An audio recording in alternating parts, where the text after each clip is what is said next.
collisions. Yet, Mark Martin leads. A series of sheet metal shenanigans. You guessed it, Martin leads. Now there's the caution, followed by the white flag. And Martin leads, but wait a minute, Mark. The checkered has not been waved yet. Now it's waving. And David Green, well, he's going to be grinning right there in victory lane. And a good-natured Mark Martin does the mosey back to the garage area. That's enough. Let's go home. Tonight, Mark Martin puts those embarrassing moments aside as his thoughts turn to the critically injured Ernie Irvan, whose Ford Thunderbird he will drive tonight. Mark Martin has but one desire: claim victory for an injured friend.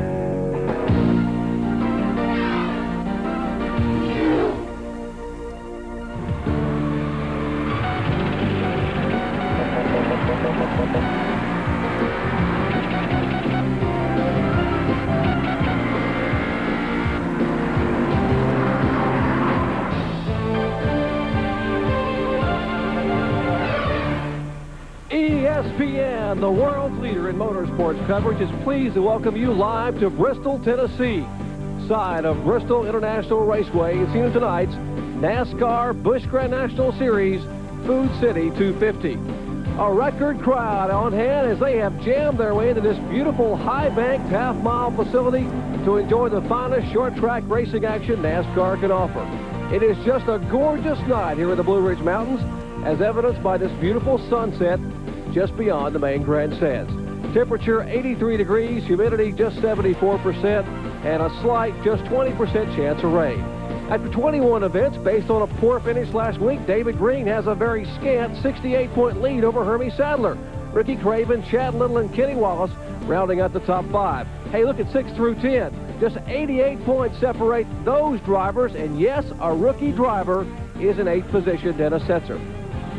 Hello, everyone. I'm Jerry Punch, and welcome to Bristol, Tennessee. We had a little bit of fun at the top of the show, courtesy of Mark Martin, after an embarrassing moment back in the spring. But tonight for Mark Martin, it is all business. He will drive the Mack Tools Ford Thunderbird, owned by his best friend in racing, Ernie Irvan, who remains in critical condition up in a hospital in Ann Arbor, Michigan. But the word just moments ago on Ernie Irvan is better. Ernie is improving day by day. We have gotten word that they are looking to possibly weaning him off the ventilator. He is responding. His lungs are coming around. He is able to reply to commands.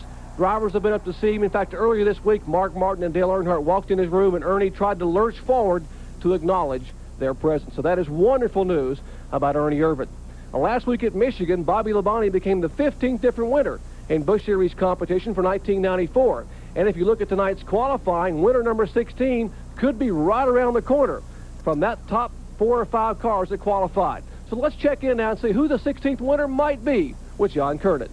You know, Jerry, this is almost like throwing back the clock to the mid to late 70s. If you take a look at the front row, you got Tommy Houston on the outside. Harry Gant will start on the pole. Tommy having an up-and-down year. In fact, last week, he didn't make the show at Michigan, although he did finish second here earlier this year. And how about Harry Gant, the job that he has done here this weekend? Not only has Harry captured the pole for tonight's Busch Grand National race, but he has also won the top starting position for tomorrow's Winston Cup race. Now, Hoosier tires on the first 4 cars on the grid. That could turn out to be the big story of the evening. At any rate, it's always exciting here at Bristol. For more on that, let's go upstairs to Ned and Benny. You know, folks, you saw the Pepsi 400 from Daytona, and then last week you saw the GM Goodwrench 400 from Michigan, and we told you, Ned and I, their cars were running 200 miles an hour, and telemetry on the screen told you they were running 200 miles an hour. But it took 40 to 50 seconds to run a lap, and you said, nah, those cars aren't running that fast. You really couldn't tell it.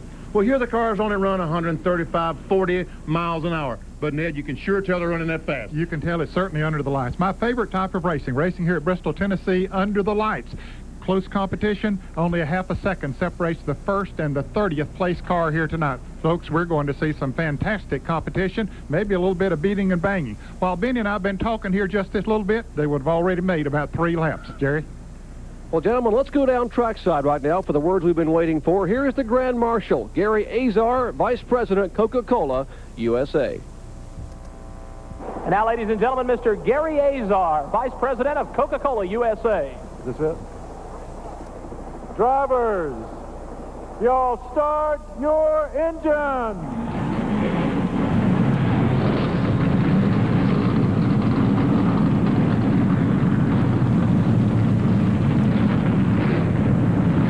field roars alive here in Thunder Valley. Exciting NASCAR Busch Grand National Series racing action set to come your way. When we come back, we'll have the starting lineup and the green flag from Thunder Valley, so don't go away.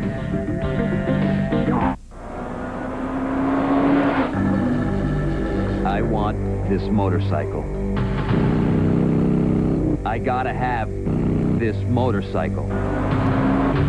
My life is nothing without this motorcycle. Suzuki's can't beat the deal day. Get 0 down and 9.9% financing on a Katana 750, Intruder 800, or RF 900R. Can't beat the deal days from Suzuki. Thank you, thank you, thank you, thank you. Tonight's Speed World coverage brought to you by the Valvoline Performance Team. By Allied Signals Autolite Spark Plugs, guaranteed for 2 years no matter how far you go. And by Wendy's, after 25 years, quality is still our recipe. Take a look at this beautiful racetrack here in Bristol, Tennessee. Half mile, 0.533 miles to be exact. It's an oval, 650 feet on the front stretch, identical on the back straightaway. The banking, can you believe it? 36 degrees, and the straights are 16 degrees. Our race analysis, 250 laps tonight. The pole speed, 123.364. Race record, 85.447 miles per hour. And the pit window, you see it there, 170 to 190 laps on fuel, and there's the purse. Let's check in with our other pit reporter, Kyle Petty. Well, the Winston Cup guys were on the racetrack as recently as an hour ago, so some of these guys in this race have been on the racetrack recently. The deal is that this racetrack is concrete. Since they went from asphalt to concrete, the racetrack's in really good shape. I don't think that anybody's going to have any problems. There's been some rumors of tire problems. We've had tire problems at different places like this in the past, not really since we've gone to concrete. The problem is when you have cars in this field this close together and you're sitting back here from the second row back, I don't care, unless you're in the first row, you're antsy on the start of this race because you know when they drop the green flag that all heck can break loose in front of you guys. And they get ready to roll out as all heck will break loose in just a couple of minutes, Kyle. And one car having a little bit of a problem is the car number 14, the MW Window Chevrolet. That's Terry Labonte, a 3-time winner this year, guys.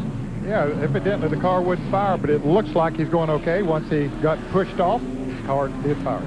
Let's take a look at our Suzuki motorcycle starting grid, and there is, can you believe it, handsome Harry Gant, 54 years of age, and boy, did he bring this crowd to his feet during qualifying. He certainly did, and beside him, there's Tommy Houston. Both of those drivers got their start in racing at Hickory Speedway. A couple of newcomers in the second row, Stevens and Jeff Purvis. David Green, our points leader. Ricky Craven back in row 3. There were 32 cars that qualified for the field. They used 3 provisional spots, or actually 2 provisionals and 1 champion's provisional. Larry Pearson qualifying, he took a champion's provisional. Bobby Dotter and Tim Fedewa taking provisionals to start at the back of the field. An incredible field of cars on hand for this 250-lap event. Well, 37 cars will start here tonight. 42 cars attempted to qualify, so unfortunately 5 of them had to go home. 250 laps. And Jerry, these banks, 36 degrees. These 6 cylinders with about 500 horsepower, they barely have to back off the throttle going in the corner. Just crack the throttle and back in it. These fellows will be running around the racetrack almost flat out for 250 laps. There's the impressive rookie Dennis Setzer starting back outside of row 16. We showed you the provisional starters, Bobby Dotter and Tim Fedewa. And there's Larry Pearson, a 2-time series champion. Pearson having won the championship back in 86 and 87. And you wonder what happens when it gets dark? We have a lighting system around here that makes the track look like daylight. And these cars, as Ned said, will look gorgeous under the lights. And there's our in-car camera riding along with Mark Martin. Take a look at that sign that Mark put up there. Get well, Ernie, the Mack Tools Ford Thunderbird. And here is Derek Cope, Ned, the Sports World Ford Thunderbird. Of course, Derek won earlier this year in New Hampshire in this car prepared by Red Farmer and Associates. And Dick Trickle driving the Food City car. Car number 64, the former NASCAR Winston Cup Rookie of the Year. Of course, that's the Food City in car. And here's the Harris Teeter, Chad Little Ford. Chad Little, what an impressive performance last week in Michigan. Boy, it was. Finished second. His mother came all the way from the state of Washington here tonight to see him run. And she will not be disappointed with anything she's going to see tonight here in Bristol, Tennessee. Glad to have you with us. Kyle Petty, John Kernan, Benny Parsons, Ned Jarrett, and yours truly, Jerry Punch, as We're going to tell you, folks, to fasten your seatbelts. 15-second laps, 36-degree banks. I get chills just thinking about it. Just one more lap to happiness. I'm telling you, this is going to be very, very exciting. How about Tommy Houston? What a great qualifying run. Harry Gant in his swan song here at Bristol in the Busch Grand National race on the pole. Man.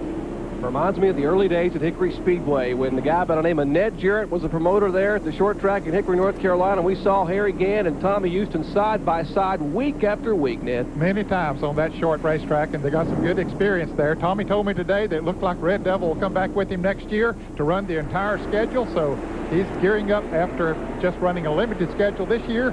We're ready to go racing. Pace car pulls in. Carl Simmons gets set to wave the green, and we're off at Bristol, Tennessee.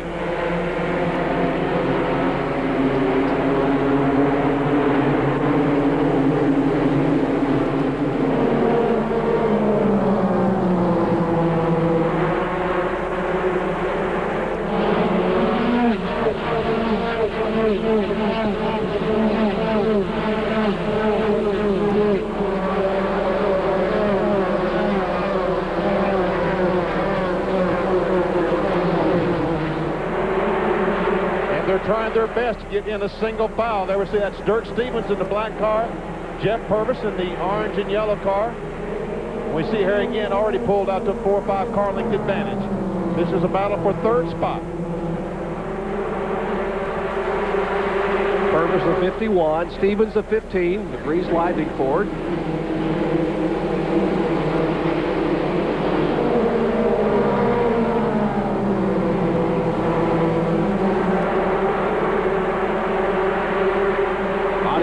With Dick Trickle, the Food City Ford, as he's back in the pack, trying to make his way up through the field. That's Dick Trickle. You see the single file that Benny Parsons talked about in trouble on the front stretch.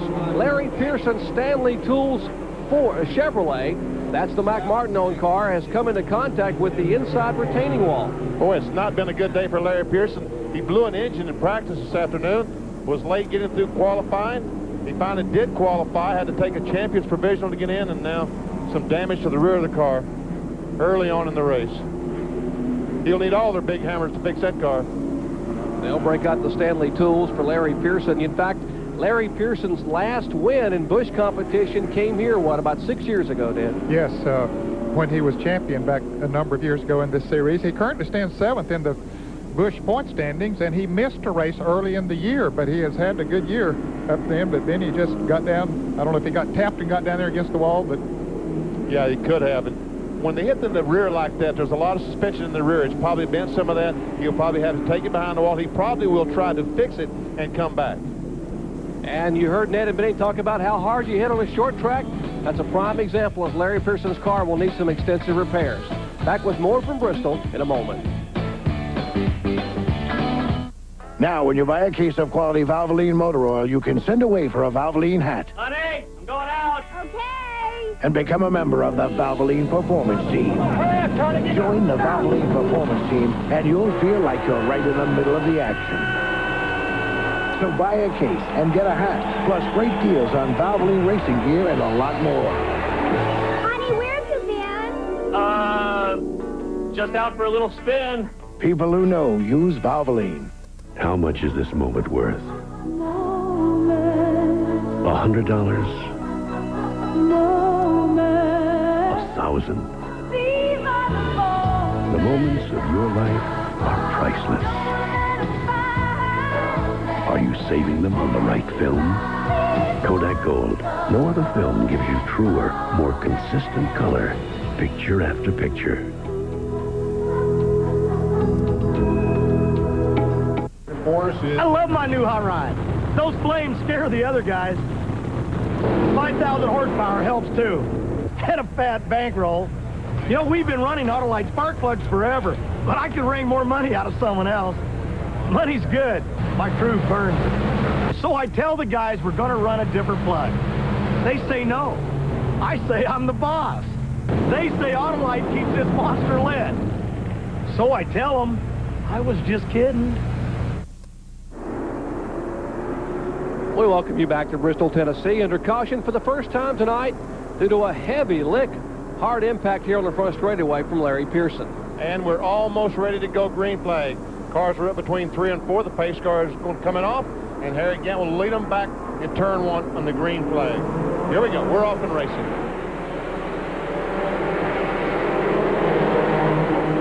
Lap number 10, 4 laps under the caution, and 54-year-old Harry Gant in his swan song at Bristol, Tennessee, leads them. And here's a great battle back in the pack. Mike Skinner in the car number 88 on the outside. Patty Moise, the 40 car on the inside. And still side by side. Finally, Skinner takes that spot away.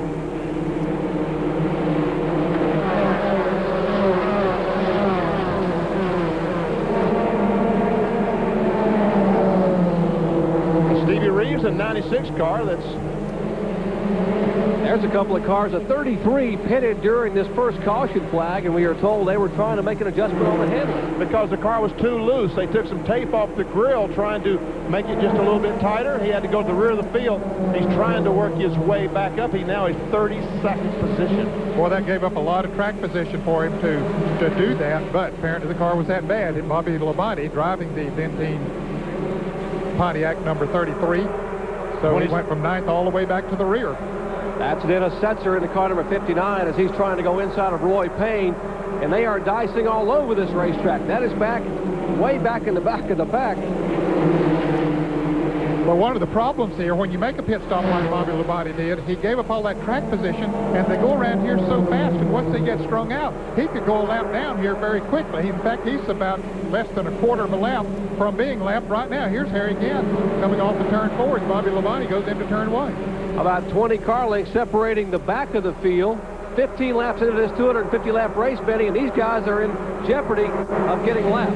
And looks like Chad Little has a problem. No, he just gotten on the outside. Oh, a little contact between he and Johnny Rumley. And now Hermie Sadler, the car number 25, last year's Rookie of the Year, makes a move inside of Chad Little. There's got to be a problem, Ned, with Chad Little's car. Just not handling. Well, it doesn't look like it's handling too good. He got a little high, Jerry, and got out of the bottom groove, and everybody took advantage of it, and he was sort of a beating board there for a moment as they were bouncing all over him. But you can see the car as he comes off of the turn doing a little bit of bouncing around, but that's not unusual here on the high banks of Bristol.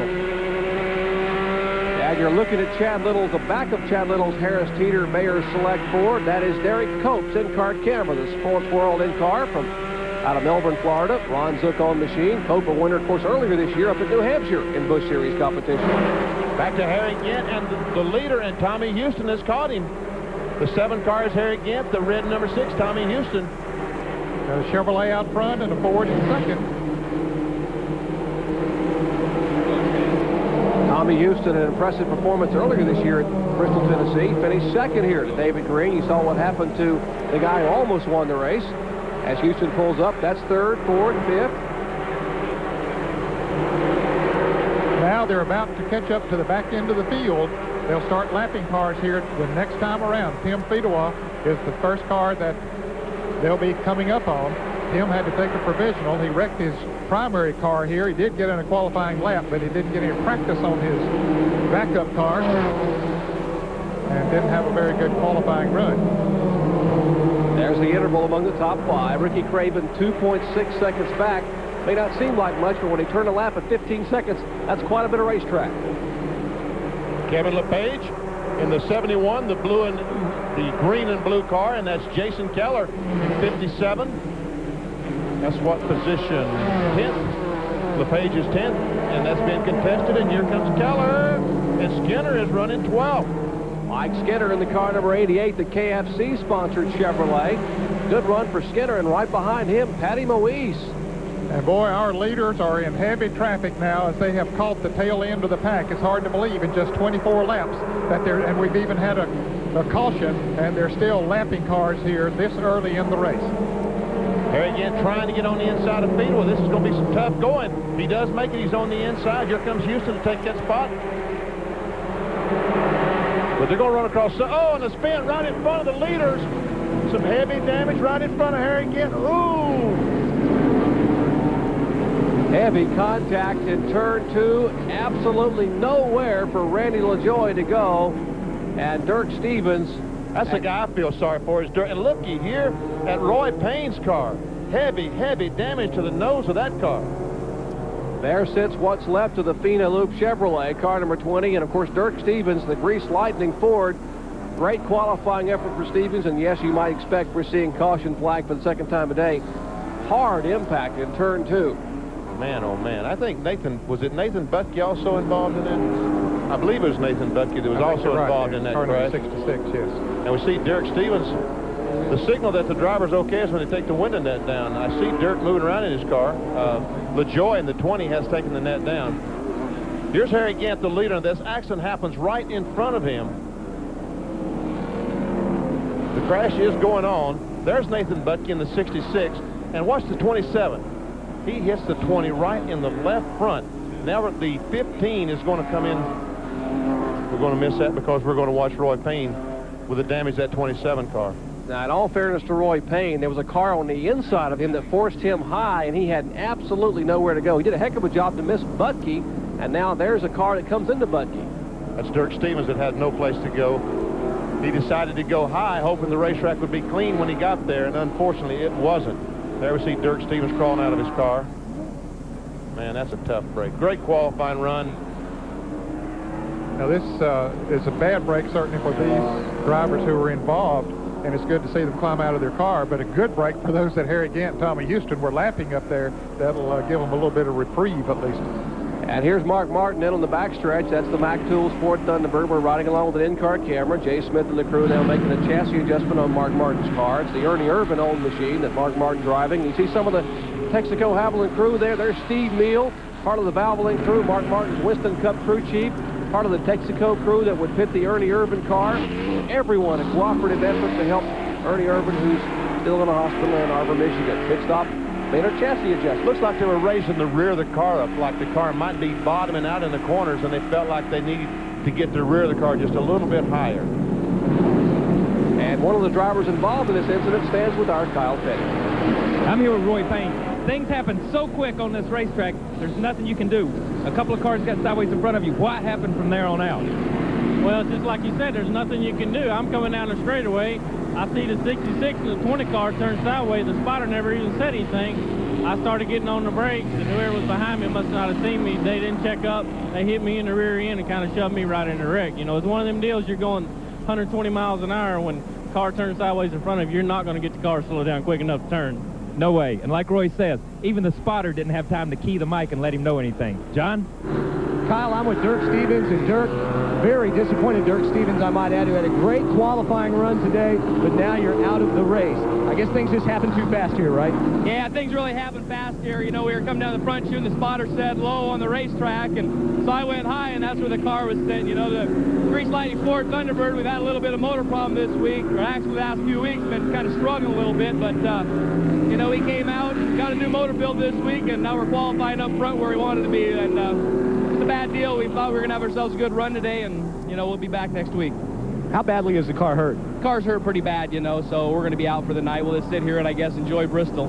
Well, that's Dirk Stevens. He's shown a lot of promise this year, Jerry, but he's also had some problems. Tough break for a couple of promising young race drivers. Another driver having a little bit of a problem after some great runs earlier in the year is the car number 23, Chad Little. What's the problem, John Kernan? The problem, Jerry, that they've been fighting all race long is the car has been just too tight for Chad getting into the corners. It just didn't want to turn. It wanted to push toward the outside wall. So he radioed in Gary Cogswell, his crew chief, told him that. Gary said, hey, back it off. Just take it easy. There's no sense getting in an accident this early in the race and putting ourselves in a bad position because they're in the points hunt at this very moment. So they came in and they put rubber in the car to try and loosen it up. Indeed, Chad Little currently fourth in the point standings. Great crowd on hand, exciting fans watching on a beautiful night for racing here in Bristol, Tennessee. Back in a moment. Every time you cold start your car without Slick 50 protection, metal grinds against metal in your engine. With each turn of the ignition, you do unseen damage. Because at cold startup, most of the oil is down in the pan. But Slick 50's unique chemistry bonds to engine parts. It reduces wear up to 50% for 50,000 miles. So get Slick 50 while there's still time. Slick 50 engine formulas, the world's #1 selling engine treatments. Recently, Dave Thomas discovered San Francisco and a sourdough roll. Introducing Wendy's Sourdough Bacon Cheeseburger, a quarter-pound of fresh beef, Monterey Jack, bacon, and Dijon sauce. It's in San Francisco and at Wendy's, just like Dave. Testing 1, 2. Dialing 0 to call collect is worse than processed cheese. So next time, just dial 1-800-COLLECT. Don't be a weasel. Thank you.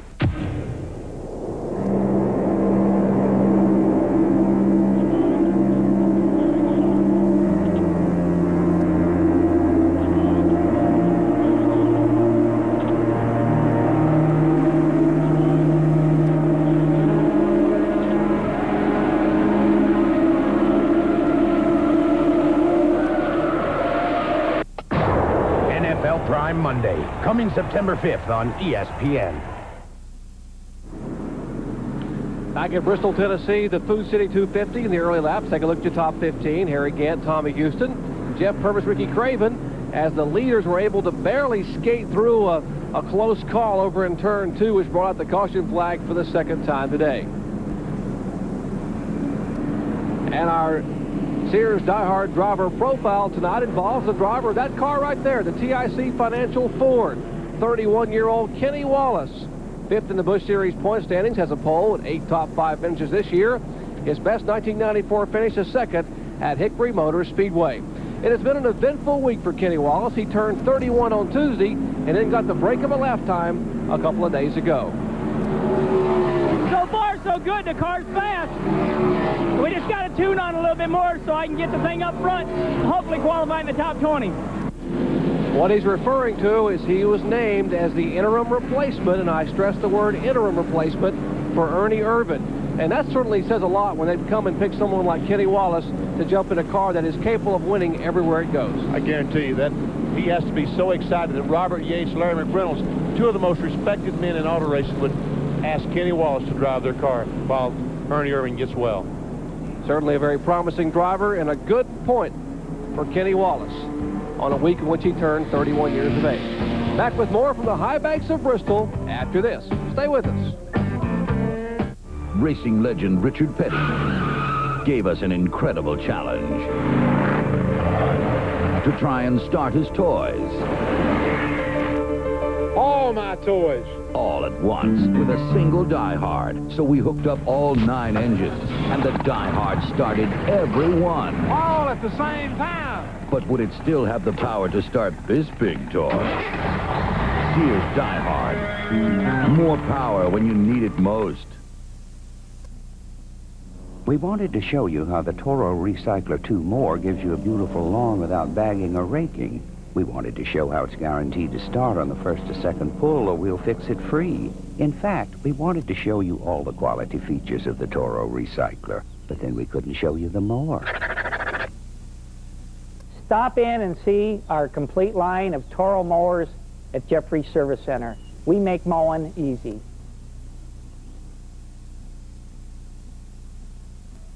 Shopping made easy at Palmasola Square with cellular phones, etc., and Kelly Vacuum and Sewing Center with one of the largest selections of vacuums and sewing machines in Bradenton. Kelly offers a full line of machines, threads, notions, and parts, and repairs most makes and models. See Kelly Vacuum and Sewing Center first. An authorized agent of GTE MobileNet, cellular phones, etc., has the largest selection of cellular phones and accessories in the area. Our automated store provides unequaled product support. GTE MobileNet, more than cellular phones, cellular service. Visit cellular phones, etc., and Kelly Vacuum and Sewing Center in Palmasola Square. What do you call hockey when the ice melts? Roller Hockey International. Roller Hockey International, Eastern Conference Championship, Monday on ESPN2. All the action, hold the ice. Back at Bristol, Tennessee, these beautiful aerial shots brought to you by the fine folks from Steel, makers of full line of outdoor power equipment, powerful, easy to use, and durable. Qualities you can depend on in Steel territory. And there's a shot from our Steel platform high above Bristol International Raceway, where they're duking it out here on the high banks. And speaking of duking it out, coming up next, 9 o'clock Eastern time, Tracy Patterson. Hey, does the name Patterson ring a bell? He is the stepson of former heavyweight champion Floyd Patterson. He takes on Hector Arcero Sanchez. The WBC Super Bantamweight Championship coming your way from Atlantic City, New Jersey, Bally's Park Place. That's coming up next, right here on ESPN. Battles everywhere. Now, let's talk about what happened while we were under caution here. Well, a huge crash is what happened. Here's Harry Gant, the leader, and he's going to drive through it. Pretty good driving through the wreck, wasn't it, Ned? Yes, he was. He takes the inside, and Tommy Houston follows him. Now, let's look at this pink and yellow car of Jeff Purvis comes through there. He was on the inside of Roy Payne. Payne couldn't get down. Purvis weaves his way through there unscathed, but the car number 27 of Payne just crashed right into... And Dirk Stevens, the car number 15, also involved there. And David Green, our point leader, Benny, made a heck of a move. He followed Craven around the outside. He did. He barely did make it by on the outside. There's Craven, David Green in the 44 car, the Slim Jim car. As Jerry said, he is the points leader. Believe me, he doesn't need to crash this early in the race. We're about ready to go back to racing again. It's Harry Gant down on the inside. Tim Feedwell up on the outside. He had just gotten lapped before the caution came out. Restart here on lap 40 of 250 in Bristol, Tennessee. Again, is really getting good restarts. We've seen it at the start of the race, during the other caution, and this time gets off to a good distance ahead of Tommy Houston. Derek Cope, the Sports World car, right behind Hermie Sadler. There we see the 33 car, Bobby Labonte, the winner last week. Well, up on the outside. Yeah, that's a brave move, moving up on the outside, but apparently he feels his car is working okay. He made that pass, got a little tap. Thought he was clear, but was not quite, but got back in. You can see how these cars just bounce around. Here's some telemetry inside Derek Cope's car. We said about 135, looks like 127 that time. Accelerating down the straightaway. Again, 127 down that straightaway. And he's in heavy traffic. I think you'd have been right, then he'd been somewhere around 135 if we were in Harry Gant's car. Once again, this car owned by Ron Zook. Red Farmer, the crew chief on the car. They purchased this equipment from the late Davey Allison. Most of these race cars that Derek Cope has been driving for the 1994 season. On the outside of Hermie Sadler. Wow, what a gutsy move that is.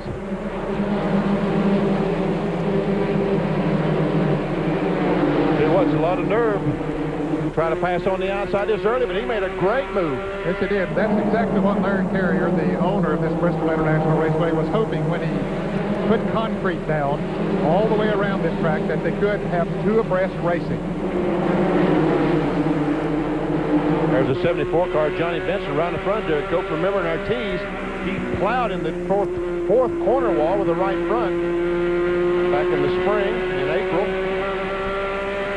These guys are 17th, 18th, and 19th, and back up front, a couple of veterans duking it out. Tommy Houston at 49 as he looks to the inside of Harry Gant, our leader in the car number 7. Now, Gant gets those good jumps on the restart, but it doesn't take Houston long to run him down. He did it before, as we look at a field summary, so you can see where your favorite driver is running here. After almost 50 laps of competition, Houston really putting the pressure on Harry Gant. He gets on the inside, he makes the pass. And he looked like a slot car. Boy, that car was glued to the inside of the racetrack. Tell you what, that car is really glued to the bottom of the racetrack. You're right, Jerry. The only other race that Tommy Houston has led this year, guys, take a wild guess. Daytona.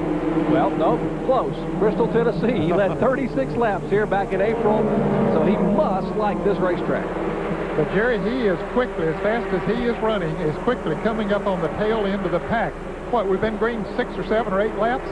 And he's coming up on some very heavy traffic in the next 3 or 4 laps. There's some very heavy traffic back here. Hey, 3 abreast guys. Terry Labonte backed off. He knew better than that, even though he was on the inside. That's Labonte in the car number 14 inside of Kevin LePage. Jim Bound in the 63 car, the yellow car that went by. There he is. And that's Elton Sawyer in the 38, the white 38, trying to get by LePage. That's 12th, 13th, 14th, and 15th. Elton Sawyer being shown in 15th position, the car number 38 right there. Heavy traffic up front, Ned, for the leaders, and Tommy Houston is accustomed to those tight short tracks, but boy, the speeds here are incredible. Yeah, and here's Purvis. He has caught up to Harry Gant as a result of them running up on the traffic. Ricky Craven is right there behind Purvis.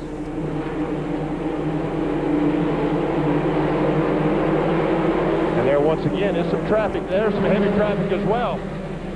Now remember, Mark Martin made a pit stop. He's driving the yellow and white car number 28. He's trying to work his way back up through there because he knows the leader's running for a while in free air.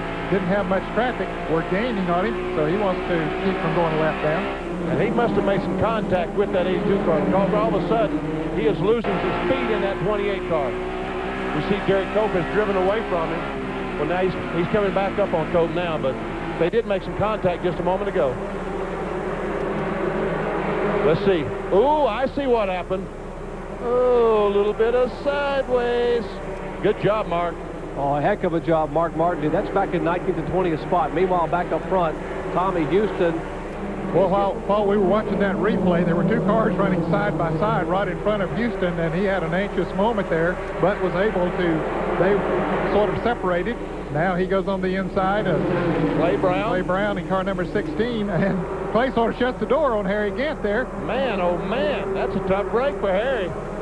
That'll let Houston pull away. Look how quickly he does it. That's a shot from our steel aerial platform in the helicopter. And here's what Ned was talking about just a moment ago. He came up on a couple of cars running side by side, and Clay Brown did back off. Or did he? They're still side by side there for a moment. That's Johnny Rumley on the outside in the yellow 41, the White House apple juice car. And Houston had nowhere to go, and finally Rumley did back off on the outside and let the leaders go by. There's Harry Gant running in second spot. Jeff Purvis back in third. Purvis has yet to win in Busch Series competition, been successful in the ARCA ranks, has run some Winston Cup. Clay Brown, we were just talking about, is making an unscheduled pit stop. His car going very slow going into the pits on the backstretch. And there we see Mark Martin in the 28 car going by Bobby Labonte. He still hasn't caught back up with Derek Cope, though. Well, I believe it might be Bobby Labonte going by Mark Martin now. Up on and the Purvis outside. is slow. Purvis is slow down the back straightaway. He is off the pace. Looks like he is heading for the fence. And he will bring the Country Time Lemonade or Drink Mix Chevrolet down the front stretch pits. And John Kernan is standing by. John, what's the problem? The crew, it helps him stop the car. They'll lift the hood. They're looking inside. I can't hear if there's a problem with the engine, but they're looking on the right side of the engine compartment, checking out the plug wires. It looks like now they're checking around the distributor. So obviously, Jeff Purvis now goes a lap down. How disappointing to the young man who had been running in third position. The car just doesn't sound right. You've got a crewman in trying to switch the ignition boxes, but Purvis will now shut off the motors. It looks like his night could be over with. Tough break. He had a great run going. The car just abruptly slowed on the racetrack, and then you would guess that it would be an ignition problem when the car shuts off like that. Yeah, that's the first thing that comes to mind when it just quits running. And they do have a second ignition system that they can switch over to, and sometimes it helps and sometimes it doesn't. Apparently it didn't in this case. And there comes a heavy, heavy pack of cars, and our leader is not far behind this group. And I tell you what, when he gets up here, business is really going to pick up. And we are now hearing it was an ignition problem. We have heard from the pits, and that, Ed, your speculation was correct. An ignition problem and a tough break for Jeff Purvis. Wow. There's 10 feet away, and he's got the world behind him, it looks like. Oh, a spin. The 59 car of Setzer spun down the back straightaway, and the caution is that I don't think Setzer hit a thing. And he continues to go on. What a job he did looping that car around, and he tries to bring the car back around. They've struggled all afternoon trying to get that car dialed in. Ricky Pearson, the crew chief. There's Carl Simmons waving the caution flag for the third time tonight. And Dennis Setzer did go a lap down. The leader was not too far behind him when he made the spin. Here is Tommy Houston, the leader, as he comes off of turn 2. Let's see what he's going to see. He slows down. He sees Dennis Setzer spinning in front of him. Bobby Dodderson heads up driving. As Houston slowed down, Bobby went on around and got his lap back. A little bit different angle this time. Look at all this heavy, heavy pack of cars. And right at the end, the 59 car trying to get underneath Stevie Reeves, loses contact coming off the second corner. And there's our leader, Tommy Houston, going by. I tell you, for a rookie driver, he had a chance of spinning Stevie Reeves or jamming on the brakes and spinning himself. He spun the car, didn't touch a thing, and hey, we'll be back with more Green Flag Racing in just a moment.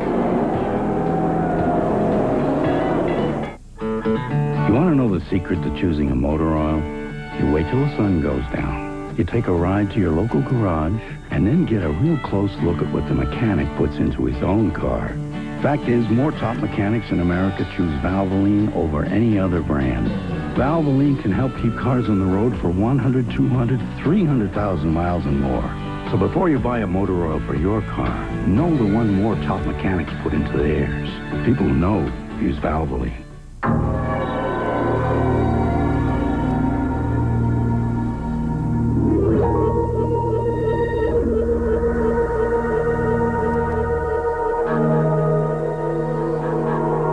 You can compare the Suzuki RF to a lot of things.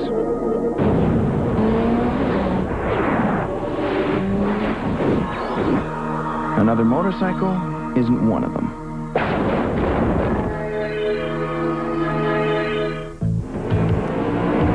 People ask me to endorse the strangest things. A green recliner? Not much of a sitter.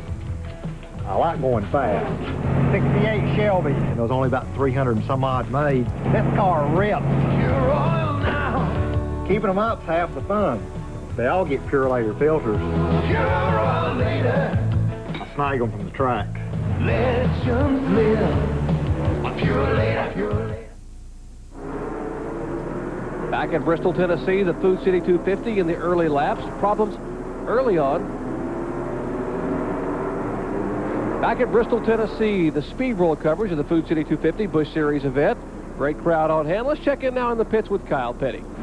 Well, when Mark started the race, he said his car was tight. They come in, took 4 rounds of wedge out, took a rubber out of the left rear. This time, under this caution, he says the car is loose in, pushing off. They came in this time, took a couple of more rounds of wedge out. They adjusted on the left front air pressure and both right side air pressures.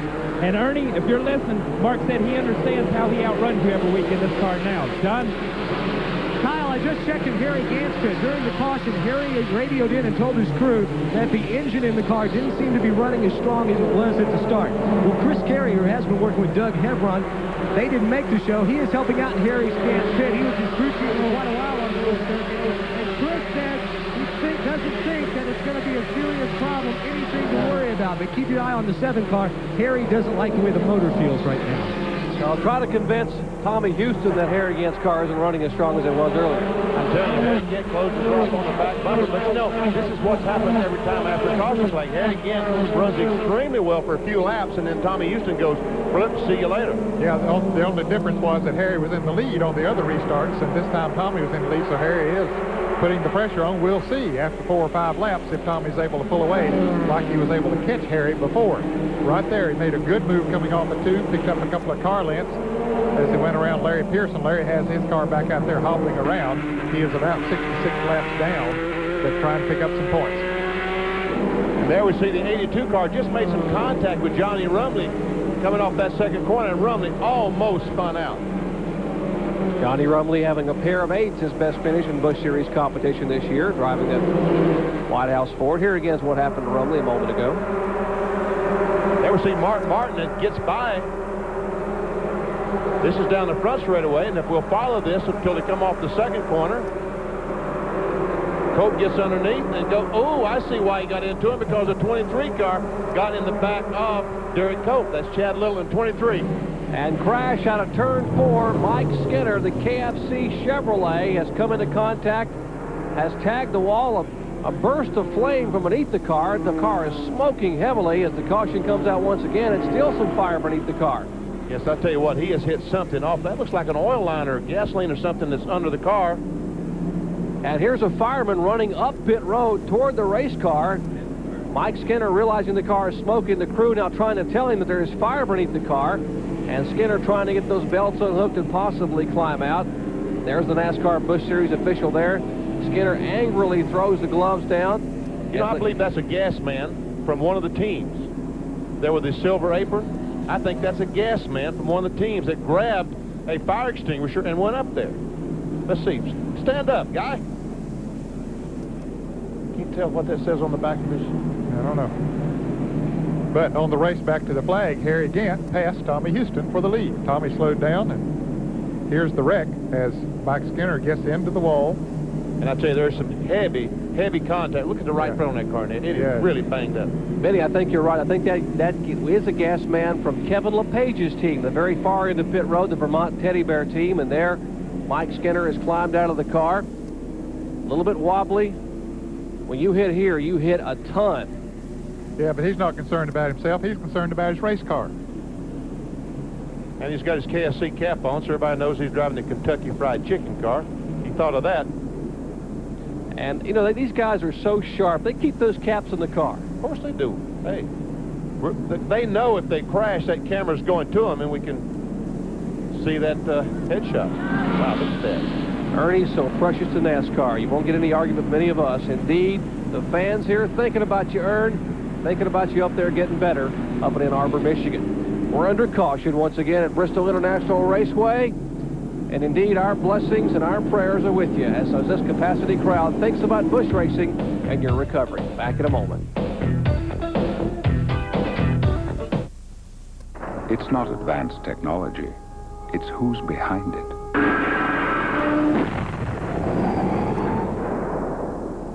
It's not the ball. It's how it's delivered. It's not just the phone. It's the people who make it ring.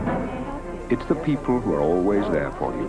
It's the people at GTE MobileNet. More than cellular phones, cellular service. Please let us know how we can serve you. Hello from Plank Road, where our man Paul has gotten lots of calls and letters asking, is ice beer really beer frozen like ice? Nope. Paul says that would be beer on a stick, not an ice beer. Ice House is ice beer. Ice brewed so there's never any watered down taste, just more of what you want in a beer. Ice brewed Ice House. It's not frozen, but you can sample a frosty cold one almost anywhere. Thanks, and enjoy. NASCAR, a celebration of automotive function and form. Exceptional handling for a ride you won't forget. In traffic or on the open road. Experience NASCAR for yourself. Tomorrow night, it's the Goodies 500 at 7:30 Eastern, live on ESPN. Find out why NASCAR is your car.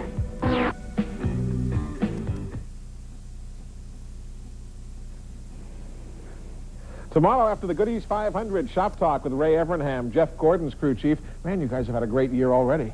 It's been good, but it's not over yet. We'll talk about it tomorrow following the Goodies 500 Shop Talk here on ESPN.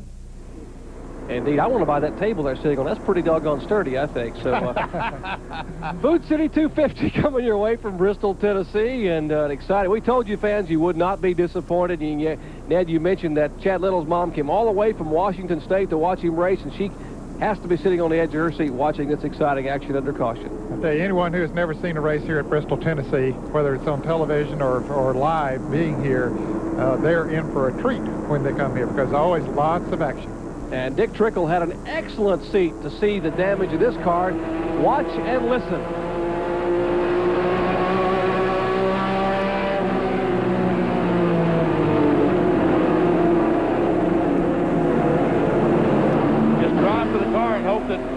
When you get there, the car is gone. And I believe that car is gone. I firmly believe that, and that's why Mike Skinner probably was more upset about that than the contact he had with the wall. Pit road is open. We might mention that Harry Gant, Ned, was able to get back around Tommy Houston when that caution came out. He did indeed. As Tommy slowed down for the wreck that was not too far in front of the leaders, Harry Gant was able to move around. We see none of the leaders are coming in at this point. And one reason that they don't dive in the pits like a Winston Cup race is under Busch Grand National rules, they're only allowed one set of tires per race on the caution flag. They can only change tires one time on the caution flag. Now, they can change all they want on the green flag. So there's Hermie Sadler, currently second in the point standings, and you're allowed, as Benny said, one tire per position. And indeed, it looks like that Bobby King and the people in Don Beverly's race team, they'll make an adjustment. They look at the tires, and they're making an air pressure. They are adjusting the air pressure on the tires. They can't change them, but they can change the air pressure. So a little air pressure adjustment, and they clean the windshield. they're dropping the air pressure down, trying to let those tires get a better grip on the racetrack. As the cars go around the racetrack, they build up some heat, and they also build up pressure. Now they're just letting some of that pressure out so the tires will get a better grip. We are under caution for the 4th time today, this evening at Bristol International Raceway. Back with more exciting Busch Series competition on the high banks after this. Sure, you've got a car. Got a dog. Even got some fun-loving friends. But have you got what it takes to be a mountain man? All it really takes are the 2 cool beers of the mountain man. Smooth Busch beer and easy drinking Busch Light. So, be a mountain man. All you gotta do is head for the mountains. When you call collect, what are you doing? You're asking for acceptance. Not the time to be inconsiderate, and not the time to dial 0. Hi, lover. If I really cared about you, I would have dialed 1-800-COLLECT and saved you up to 44%, but I don't, so I didn't. I'm naughty. Collect to the boyfriend, huh? He refused my call. No. He pretended he didn't even know me. Hey, baby, where's the 5? Now, when you buy a case of quality Valvoline motor oil, you can send away for a Valvoline hat Honey, I'm going out. Okay. and become a member of the Valvoline Performance Team. Join the Valvoline Performance Team, and you'll feel like you're right in the middle of the action. So buy a case and get a hat, plus great deals on Valvoline racing gear and a lot more. Honey, where have you been? Just out for a little spin. People who know use Valvoline. So you traded your sneakers for squeaks. Thought you were great slam dunking. Think you can slam a high, hard one? We'll see. See baseball player Michael Jordan, Sunday on ESPN2. Back in Bristol, Tennessee, we've just gone green a lap ago. That's Tommy Houston, Ricky Craven, the front 2 cars. Kenny Wallace in 3rd, but where is Harry Gant? He was the leader as they came to the start-finish line with a green flag, and here's what happened a moment ago. The car simply didn't take off. Here he comes around to get the green flag, Jerry, and there he's getting the green flag, and all of a sudden he just pulls down to the inside. Something wrong with the Mannheim auction car. What is it, John Kernan? Well, I just talked to Chris Carey. He says it's spitting and stuttering. It sounds like a plug wire has worked its way off. And as Harry comes by, you can definitely hear there's something wrong with that motor. Well, Harry stayed out there hoping to get a caution flag. Now he's about to go a lap down as Tommy Houston goes around as he comes off of turn 2. And Ricky Craven putting the pressure on Tommy Houston here. But he's staying out there hoping he would get a caution and stay in the lead lap. But now he will come into the pits. And Harry Gant had reported he had a motor that was getting a little bit weaker, and apparently he jumped on the throttle for that restart and just wouldn't come up to speed. And as we watch the battle for the lead, there's Harry Gant in the pits. Crew raised the hood, trying to see if the front spark plug wires are on. Are they, John? Well, I just got a thumbs up from a crewman. He went around to the right side, pushed in on all the plug wires, and then a thumbs up and an okay. Apparently, that's what the problem was. Now that Harry is on pit road, they will go ahead and make a chassis adjustment. As he pulls away, it sounds like the problem might not be fixed. The engine is still... Well, Johnny apparently is at least 3 laps down now. Plus, he's pulled it behind the wall. He's headed for the hauler that hauls that car, and he's apparently going to be out of it. Harry Gant doesn't run for the points in Busch Series. He just runs selected events in Ed Whitaker's car, so no need to go out there and ride to try to get any points. There's the battle up front for 2nd and 3rd. Tommy Houston, the Red Devil Enamels car, and here's Mark Martin in the car number 28, the Mac Tools Ford. Moving on the inside of the lap car, Dennis Setzer. Gets on the inside, goes by. There's Dick Trickle in the Food City car, 64 car. Mark Martin has moved back up to 14th position. Remember, he made a pit stop during one of the earlier cautions, made some adjustments on that Mac Tools Ford, and has come back up through the pack, 14th position. That's 15th and 16th right behind him. Dick Trickle, you got a moment ago, got a shot from his in-car camera. 64 is Trickle, 23 is Chad Little, and behind them, Johnny Benson Jr., rookie driver. There is Chad Little's in-car camera, the Harris Teeter car, Mayor Select, owned by Mark Rippon, Cleveland Browns quarterback. Getting a good look at the Food City Ford. of Dick Trickle. Back to the lead.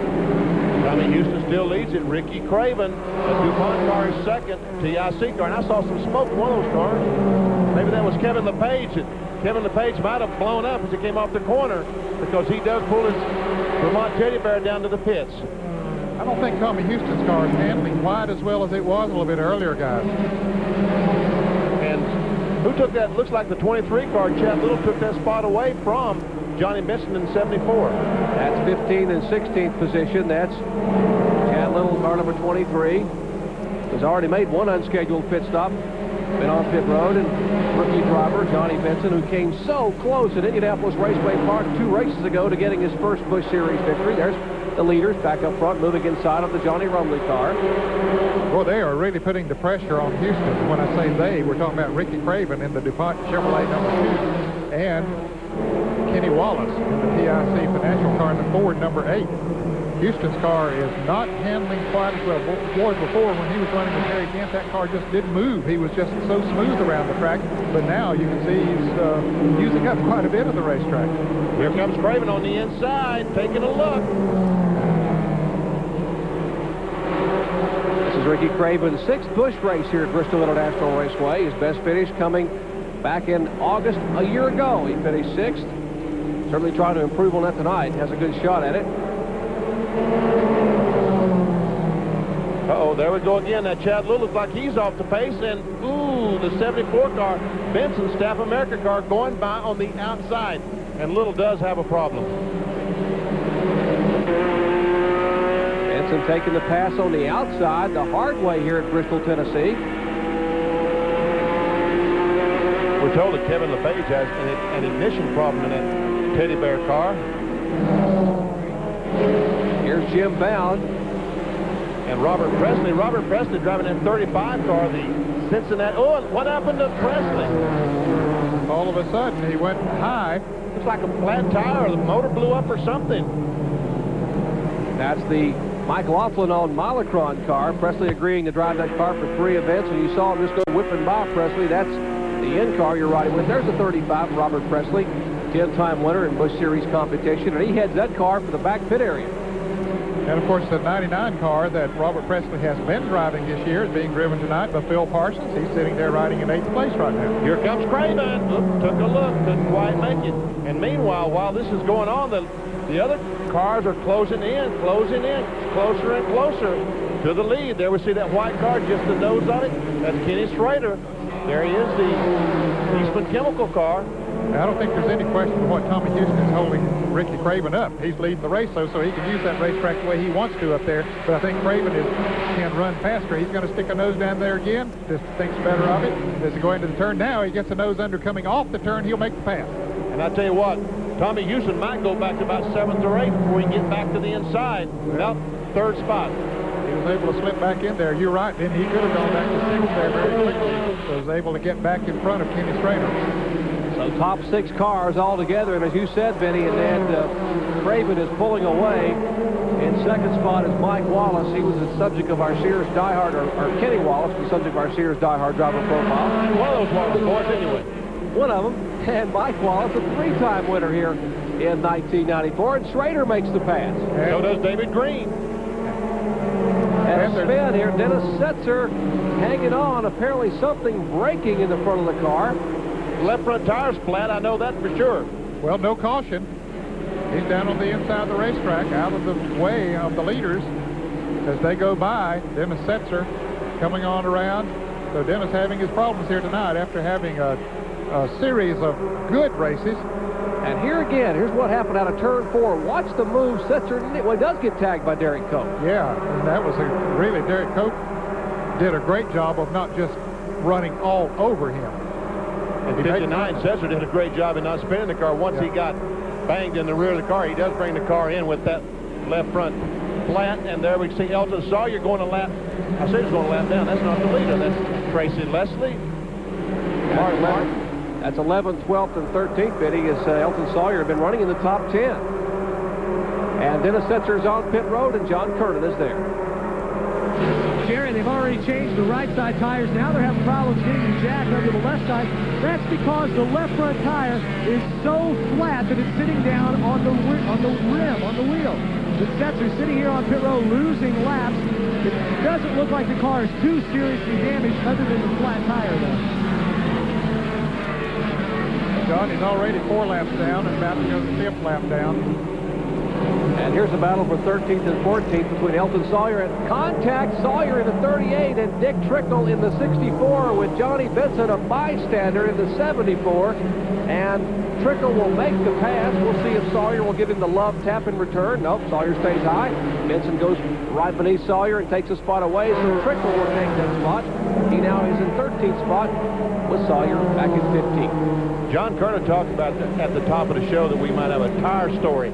And, you know, Harry Ginn and Tony Houston both started on the front row on Hoosier tires. And it looks like right now to me, man, that the Hoosiers are just going away. Well, Tommy's car has definitely slowed down. There's no question about it. I would suspect that it might have something to do with the tire's performance. And we understand that the car has gotten very tight with him, and sometimes that happens. And I think that Elton Sawyer might have the Hoosiers on his car. My brother Phil was running 7th just a moment ago. He looks like he's having his problems. Kyle Petty, what about it? Are the Hoosiers going away, or the Goodyear just coming in front? No, you know how it is, Benny. Sometimes you go places and they come with a tire that's incredibly fast, but has a huge drop-off on it. I think the Hoosier tires just have a little bit more of a drop-off night than what the Goodyears are. The Goodyears are able to maintain their speed, even though it's not as fast in the beginning. The 35 car had a flat tire. That was their problem. I looked at the tires when they came off of it. They were the Hoosiers. We're not seeing any blistering like we did last week at Michigan or anything like that. So I think that they've just got one of those deals where the Hoosier tires are going to be strong. So if it comes down to a shootout at the end, they might be the tires to beat. Well, they certainly aren't good for the first few laps, that's for sure. And halfway next time by here at the Food City 250. Record crowd on hand here enjoying exciting NASCAR Busch Grand National racing action on the high banks at Bristol International Raceway. Back with more in a moment. How much is this moment worth? $100? $1,000? The moments of your life are priceless. Are you saving them on the right film? Kodak Gold. No other film gives you truer, more consistent color, picture after picture.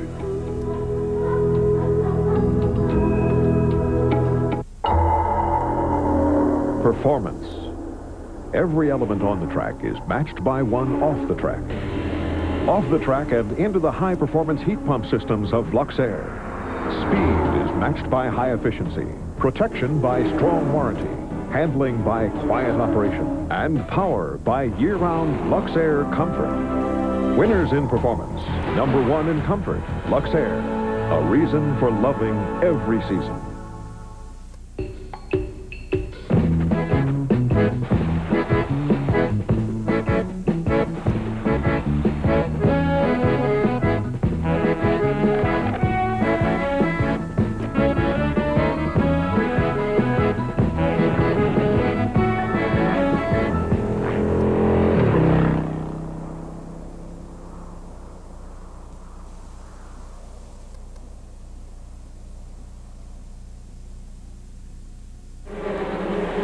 Bristol, Tennessee on a beautiful night for Busch Series racing action. Ricky Craven in the car number 2 is our leader. Kenny Wallace in hot pursuit. The DuPont Chevrolet. There's a TIC Financial Ford and the Eastman Chevrolet. That's Kenny Schrader back in 3rd spot. Now, a moment ago, Jason Keller, who had been showing in the top 10, had a bit of a problem. Here he is. He comes down the front straightaway, and he goes in turn 1. That's Tracy Leslie, the Detroit gasket car. They go in the corner, and Keller goes up. He gets on the high side and just cannot get off that corner. Look how many spots he lost. 4 spots, Ned. That crowd had been running. We'd seen them several times running very, very close together back there from about 10th back through 15th position. And it did cost him several positions there.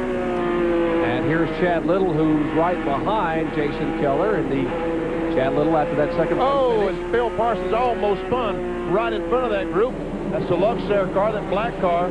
And his car got extremely loose going off the second corner. And as I said, that's Phil. He was running about 7th a moment ago, and he's off the pace. backed up to about 15. Yeah, he's still in the lead lap, but definitely that car looks like it's gone away on him. Watch as he comes off that second corner. Gets the car out of shape. There was no contact with Jason Keller. He just simply got the car out of shape. That's the Bill Papke-owned Chevrolet. Bill Parsons driving it for the first time this year. There's the Luxair Chevrolet that Papke owns. What a good job Parsons have been doing, and a lot of concern about tire wear. You heard the guys comment about it a minute ago. Back up front, here's a challenge. Kenny Schrader makes a move. Our AutoZone race summary, our leader, Ricky Craven, has led 16 of 127 laps. He's one of the 3 leaders with 4 lead changes. There have been 4 cautions. For 30 laps, the average speed, 78.5 miles per hour. Our lap leaders, Harry Gant. Our pole sitter, Tommy Houston, who started on the outside of the front row. Ricky Craven now has assumed the point for 15 laps. Out of the race, Roy Payne, Randall LaJoy, Dirk Stevens, Nathan Bucky. They were involved in a horrendous crunch in turn 2. Jeff Purvis had a problem with ignition. Mike Skinner involved in an accident in turn 4. And Harry Gant, apparently a motor problem. Car number 7 has pulled it behind the wall. Jared, did you say that 52 car was a teammate to Harry Gant? This is Ed Whitaker's car? Ed Whitaker had rented the car earlier in the year. Ed Whitaker being from Johnson City area, right where near Eastman is. You see a pass there as Dick Trickle makes the pass on Mark Martin of the Mac Tools Ford. And while we're watching this, Phil Parsons, we were talking about a little bit earlier there in the Luxair car, has come in for a pit stop. His tires, I think, have simply gone away. He's getting 4 new tires on his car. There he is. They're making that change now. They're giving Phil the waved off the drink. John, just looked like a regular pit stop after making under the green, though. Well, Phil's trying to drive off the jack. Now he gets on the jack. He was a little frustrated. In fact, he actually shut the motor down. They did a 4-tire change. At first, they talked about a 2. And I think you're right. The tires have just given up so much that he had to come in and pit. He just couldn't drive the car anymore. Now we see Tommy Houston, who led the race for 53 laps. He's struggling right now, trying to get around the racetrack. As Mark Martin tries to get alongside of him, and he does. And boy, Tommy Houston would love to see a caution here very quickly. He's going to have to come in and pit like Phil Parsons did here before too long, because that car is really slipping and sliding with it. Excuse me, Ed. You heard Kyle Petty comment about the tires giving up. That's exactly what apparently is happening to Tommy Houston. They were quick in qualifying, but as now we have 144 laps in the books, the Hoosiers have sort of gone away. Now we see Kenny Schrader getting a little racy. And Houston is off the pace down the backstretch. As you watch this battle up front, Tommy Houston pulls the car on the inside of the turn 4 and will head for pit road. There's Ricky Craven and Kenny Schrader, the 2 and 52 cars. And here's Tommy Houston's Red Devil enamel Ford finally having to make an entry on the pit road. And boy, this is costly on a short track to have to make a green flag pit stop, and especially a short track where they go around here in about 16.5 seconds. I was talking with Schrader. He is so hungry. What's the deal with Schrader? Oh, he's not going to sit back there. No, he's a racer. He loves to race hard. He loves to run up front, and it doesn't matter what kind of a car he's in, what kind of a race he's in. He just likes to run up front. Let's go to the pits. Tommy Houston is still there. John Kerner. Well, they apparently had a problem with the right rear tires. The left side tires radioed in, and they said that they were gone. I just looked at some tires that came off Phil Parsons' car, and the tread indicators were almost non-existent. Flat wearing the tire out. And here's last week's winner, John, Bobby Labonte. You talk about what a difference a week makes. Last week he had the best day you could have in Busch competition coming to the front, and he is about to get lapped. He's running in 16th position, Jerry. So right now there are 16 cars in the lead lap, but that's about to change, as you say, as Ricky Craven moves down on the inside, puts Bobby Labonte a lap down. Talking about Kenny Schrader being hungry, they tried to qualify a car for the Eastman Company at the spring race, Benny. They did, and missed the show, didn't they? Didn't qualify. If I remember correctly, they missed the show, but they're back, and they're making up for it this weekend. Dick Trickle beginning to make a move. Who better on the short tracks than this guy? Car number 64, the Food City Ford. Got in 10th spot, 9th spot right now. Started back in 19th. He was back in 21st at one time, back on lap 24. 52-year-old Wisconsin Rapids, Wisconsin driver. Wonder how many wins he's had on short track. Can't count that high. Lots and lots. He loaded in right on the back bumper, Tracy Leslie. The guys with less than 100 laps to go, we're going to see some pit stops in the next 30 or 40 laps. They'll really be running out of gas if they're not running out of tires. So if this thing goes green a while, Tommy Houston and some of those, Phil Parsons, who made pit stops, although Tommy Houston lost 4 laps. On his pit stop, Phil Parsons lost 3 laps. But if these others have to make green flag pit stops, that'll help those guys catch back up. Kevin LePage made a pit stop earlier, went in the garage here and stayed a while. He's back on the racetrack now, but extremely slow. That's the car number 71. He's being shown about 50 laps down, and heavy traffic up front for Craven, and Schrader had a run on the inside of Craven, but the 08 car, Bobby Dotter, was the brake that Ricky Craven needed to be able to get Kenny Schrader back in single file. Bobby Dotter running in the 15th position now. There are just 14 cars on the lead lap. And Ed, you made a point a minute ago. Our race analysis said at the top of the show that the window for fuel was lap 170 to 190. It's the most they'd want to go. What are we seeing right now, Benny? About almost 160. Almost 160. So pit stops will be starting pretty doggone soon. And we'll come back and cover those pit stops under the green flag as we have exciting Busch Series racing action coming your way from the high banks in Bristol, Tennessee.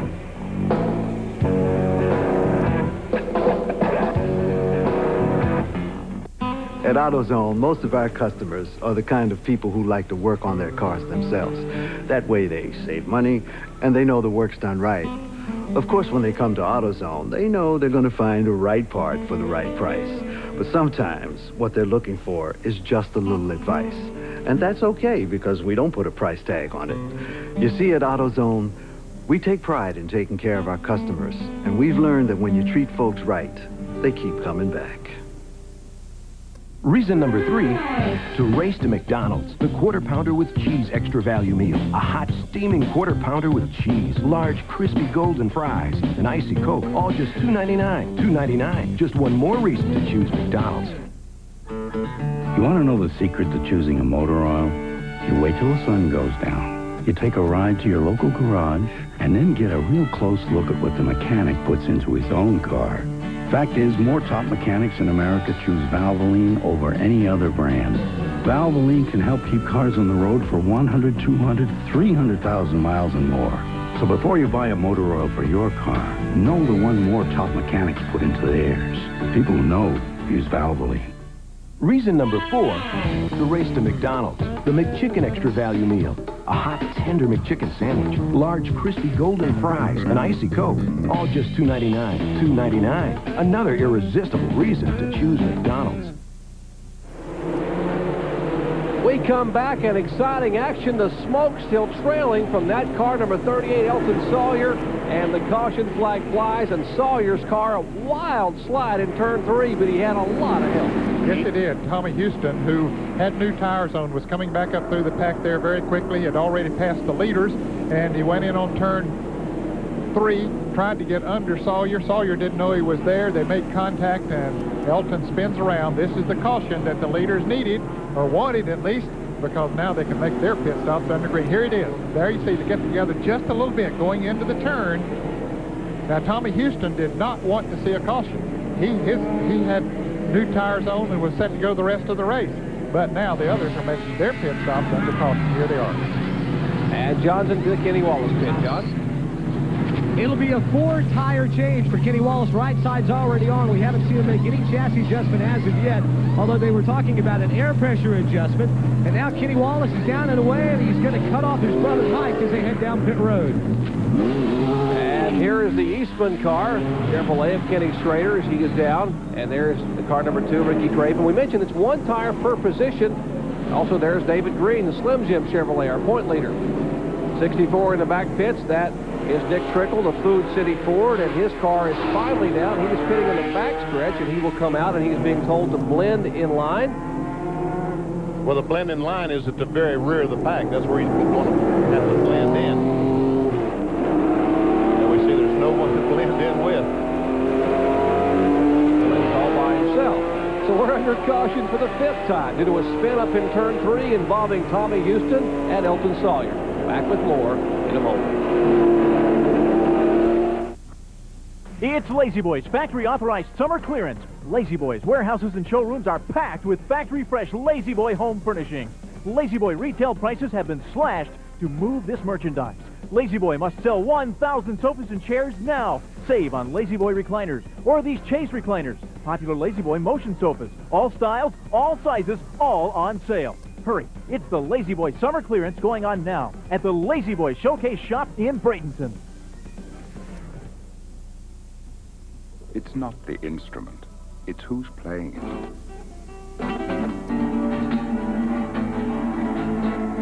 It's not the club, it's who swings it. It's not just the phone, it's the people who make it ring. It's the people who are always there for you. It's the people at GTE MobileNet. More than cellular phones, cellular service. Please let us know how we can serve you. He hits a monster slap shot, but I catch it behind my back, Frisbee style. And everyone's so stunned, I start skating. My coach is yelling, go. Bob Lee's giving me directions, but I'm the amazing skating goalie. And I score the winning goal. Wow. Which gets me a dance with Ty Babylonia. Yeah, that's my Sports Center highlight. Back at Bristol, Tennessee, exciting ESPN Speed World coverage of the Food City 250. Under caution for the 5th time tonight, Elton Sawyer, the white car, left side of your screen, gets a little bit of a touch from Tommy Houston. And Ned, you're right. Houston did not want to see this caution flag. He was 2 laps down. He had an advantage on the leaders. They were going to have to make a pit stop. He had a chance to make it up, and now they got to make a free pit stop on the caution flag. Now, he was 14th. Right in front of him was Chad Little. And here's the bumper cam shot looking back at Elton Sawyer. This is through turns 1 and 2, and Sawyer blows up on the back bumper. Now comes Tommy Houston.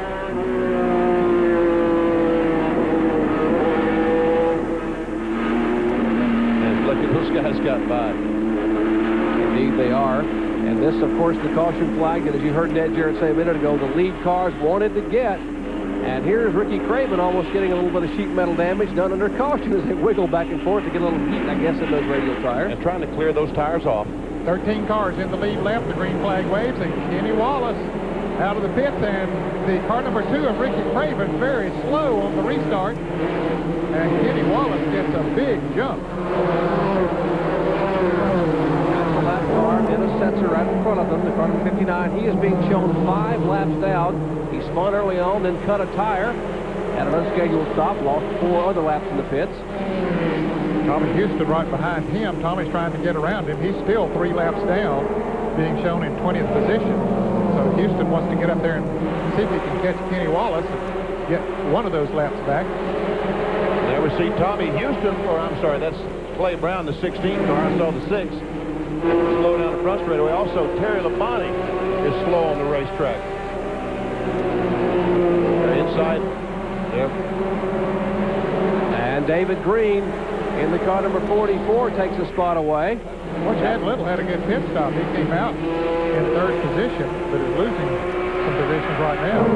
Oh, some contact between he and Dick Trickle. Almost lost control, both of them. And we see Chad Little on the outside losing spots one after another. And he's going to the back in a hurry. That's the car number 28 of Mark Martin on the inside, followed by Jason Keller, Tracy Leslie. Here again, what happened? A close call in turn 3 a minute ago for Chad Little and Dick Trickle. This is coming off turn 2. They'll be going down the back straightaway, and we see Trickle come up. Thought he had him cleared, and we saw the smoke and the contact. Wondering Chad Little only changed 2 tires because, boy, he made an awfully good pit stop, and then once the green flag waved, he was not able to run as fast as the others. We are told that he may just have changed the right side tires only. Never see Elton Sawyer once again right behind Chad Little. Chad Little with a string of 8 straight top 10 finishes. In fact, 8 in a row to the top 8, including a runner-up finish a week ago in Michigan behind Bobby Labonte.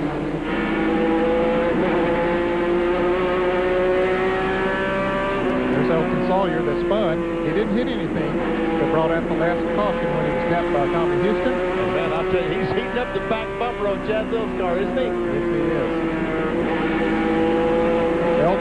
being shown in 15th position, 1 lap down. There are 13 cars remaining on the lead lap, but one of those is about to, 13th is Mike Wallace now, and he's just about to go a lap down as Kenny Wallace is right on his back bumper. That's younger brother Kenny. Giving a little bit of competition to Mike. Meanwhile, El Tesar looks like he's got a run this time, and he does, and gets by Chad Little, and here comes Hermie Sadler.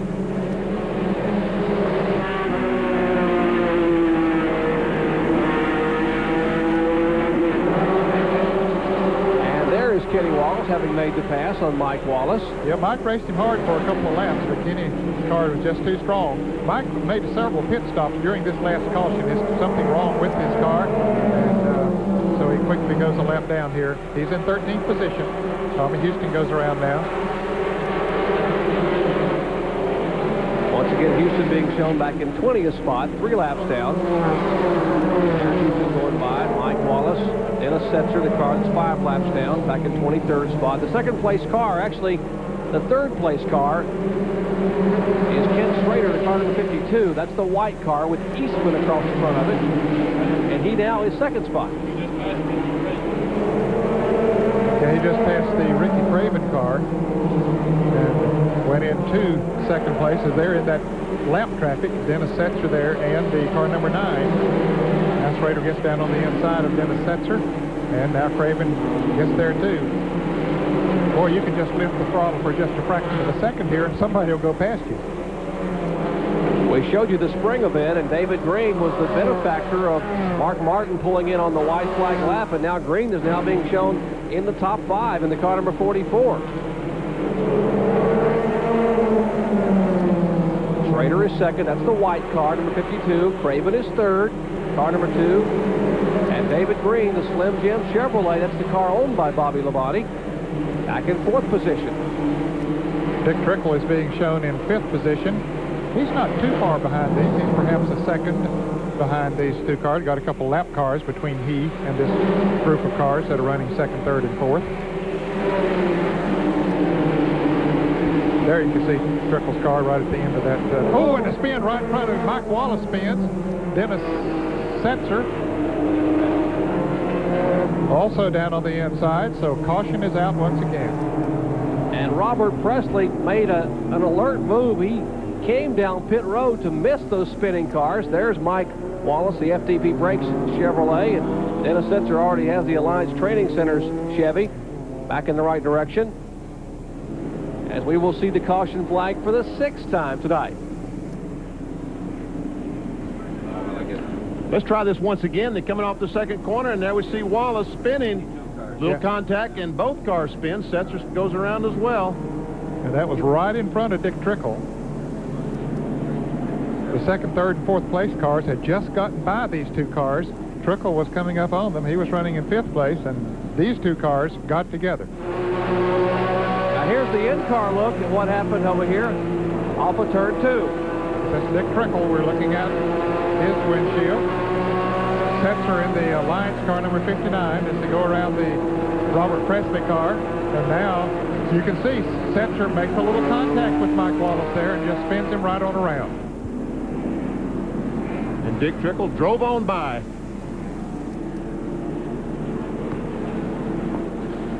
Well, spotters are important everywhere, but particularly on the short tracks, and spotters are critical here at Bristol, Tennessee. Let's take a look at this week's Track Facts. Track Facts are brought to you by Quaker State, the intelligent oil for longer engine life. High above the speedway here at Bristol, you'll find some of these spotters at the entrance of Turn 1 looking down on the racetrack.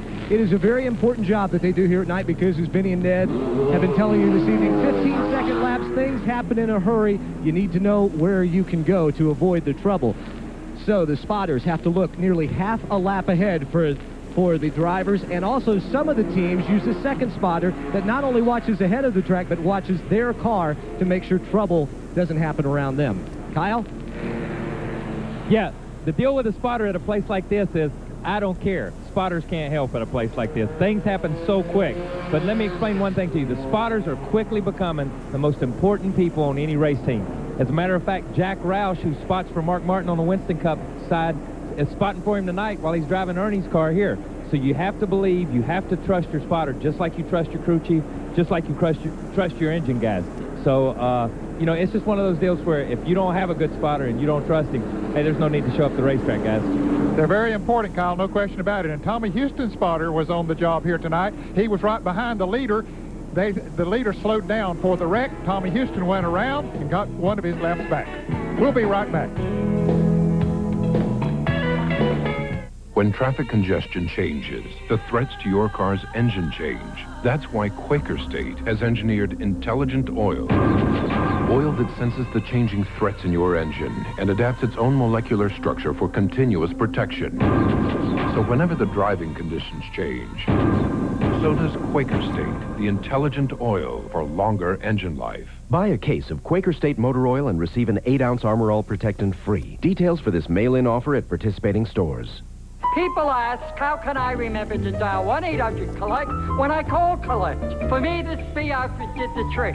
But for most folks, just knowing 1-800-COLLECT saves people up to 44% should suffice. Recently, Dave Thomas discovered San Francisco and a sourdough roll. Introducing Wendy's Sourdough Bacon Cheeseburger, a quarter-pound of fresh beef, Monterey Jack, bacon, and Dijon sauce. It's in San Francisco and at Wendy's, just like Dave. Tonight, a WBC Super Bantamweight Championship. Tracy Patterson defends his title against Hector Acero Sanchez. Top Rank Boxing on ESPN. Back in Bristol, Tennessee, we went green 1 lap ago. Nothing's changed. 31-year-old Kenny Wallace trying to pick up his first win in 1994. He's the leader. I tell you what, getting named to drive that 28 car, the Haviland car in the Winston Cup race tomorrow night is, looks like it's got this boy pumped up. He's inspired, no doubt about it. He's been running right up there in the top 5 all night long, and Kenny Schrader has been right up there too. He's in the white number 52. It looks to me like he was bottoming out pretty good down turn 1 and 2 last night. I'm talking about Kenny Schrader. See some sparks underneath that white car, the white and red numeral car number 52. Let's look again. There is our leader, Kenny Wallace. And watch the white car behind him. You see some sparks as the car goes into the turn down here in turn 1.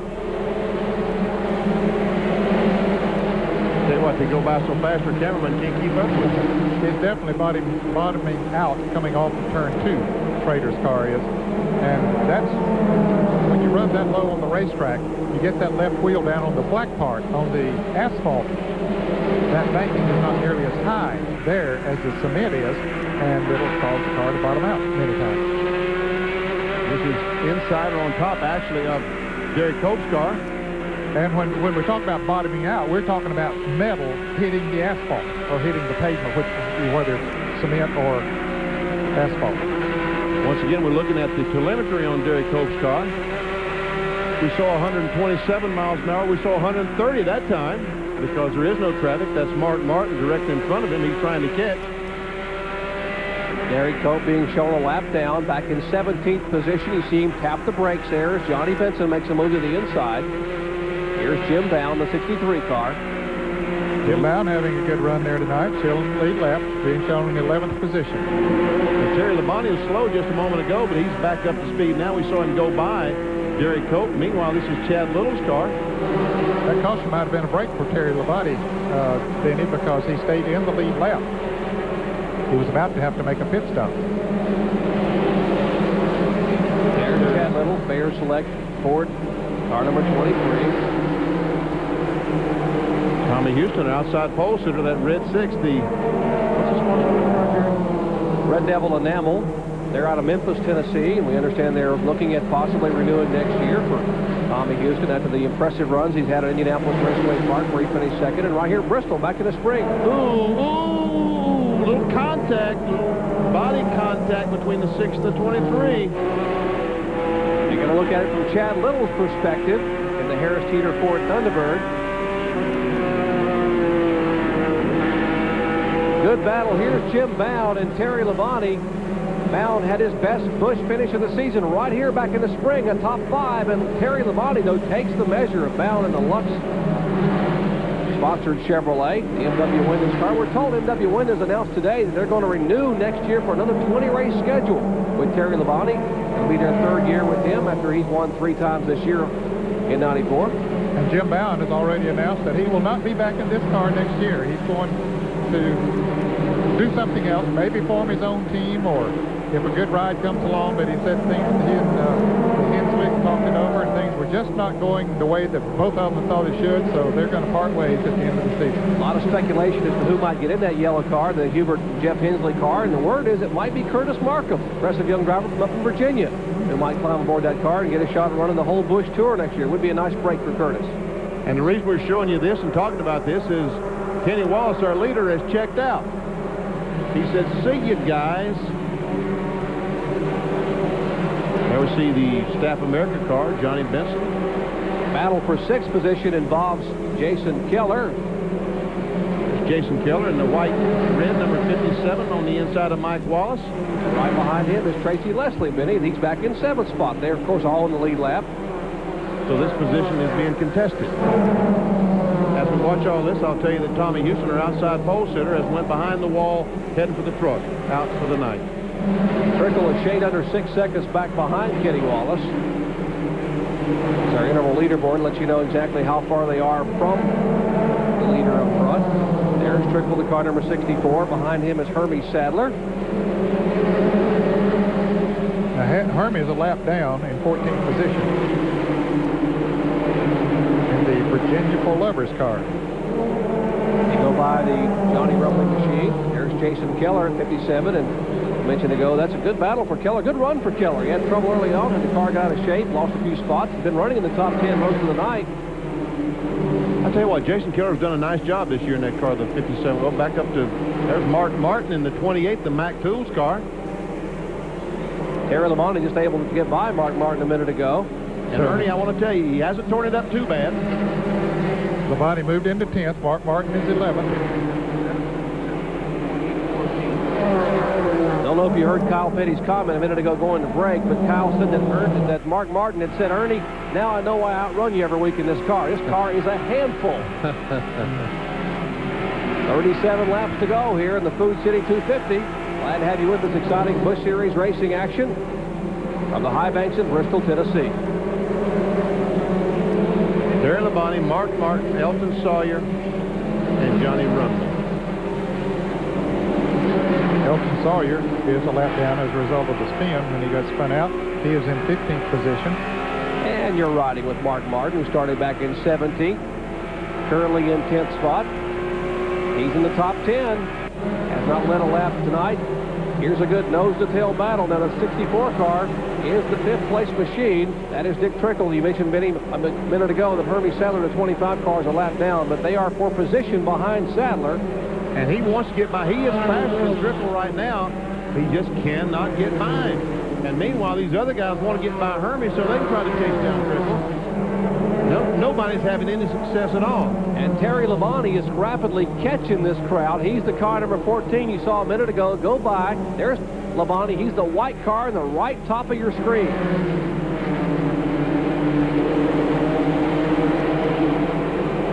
And we see Johnny Benson trying to get on the inside of the 72 car. This is normal when you see a wreck.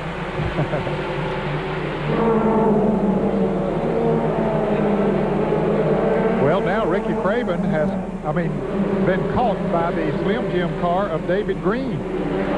Not long ago, Kenny Schrader, you saw him in the left of your screen. The white car way out in front there has pulled away from Craven. Craven was right on the back bumper of the 52 car of Ken Schrader not long ago, but now Craven seems to be not running quite as fast as he was a little bit earlier. David Green has caught up to him and trying to make the pass for 3rd position. As we watch this, I'll tell you that Jerry Cope has parked the Sports World car with our in-car camera. Looks like he's had an engine problem or some kind of problem. He's out for the night. And as you watch this, we'll tell you that Kenny Wallace continues to be our leader, but Kenny has said, "See ya."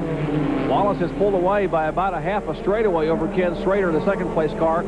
Here is the battle for 3rd and 4th position, Ricky Craven and David Green. And here's the interval. That's 3rd and 4th. Where's our leader? Half a lap ahead. That's Kenny Wallace. TIC Financial Ford Thunderbird trying to get win number 1. And yes, Johnny, Ernie, we want you to get well. Everyone thinking of Ernie Irvin here tonight. Back in a moment.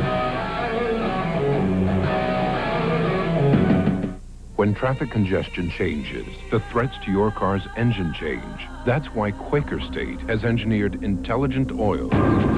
Oil that senses the changing threats in your engine and adapts its own molecular structure for continuous protection. So whenever the driving conditions change, so does Quaker State, the intelligent oil for longer engine life. Buy a case of Quaker State motor oil and receive an 8-ounce Armor All Protectant free. Details for this mail-in offer at participating stores.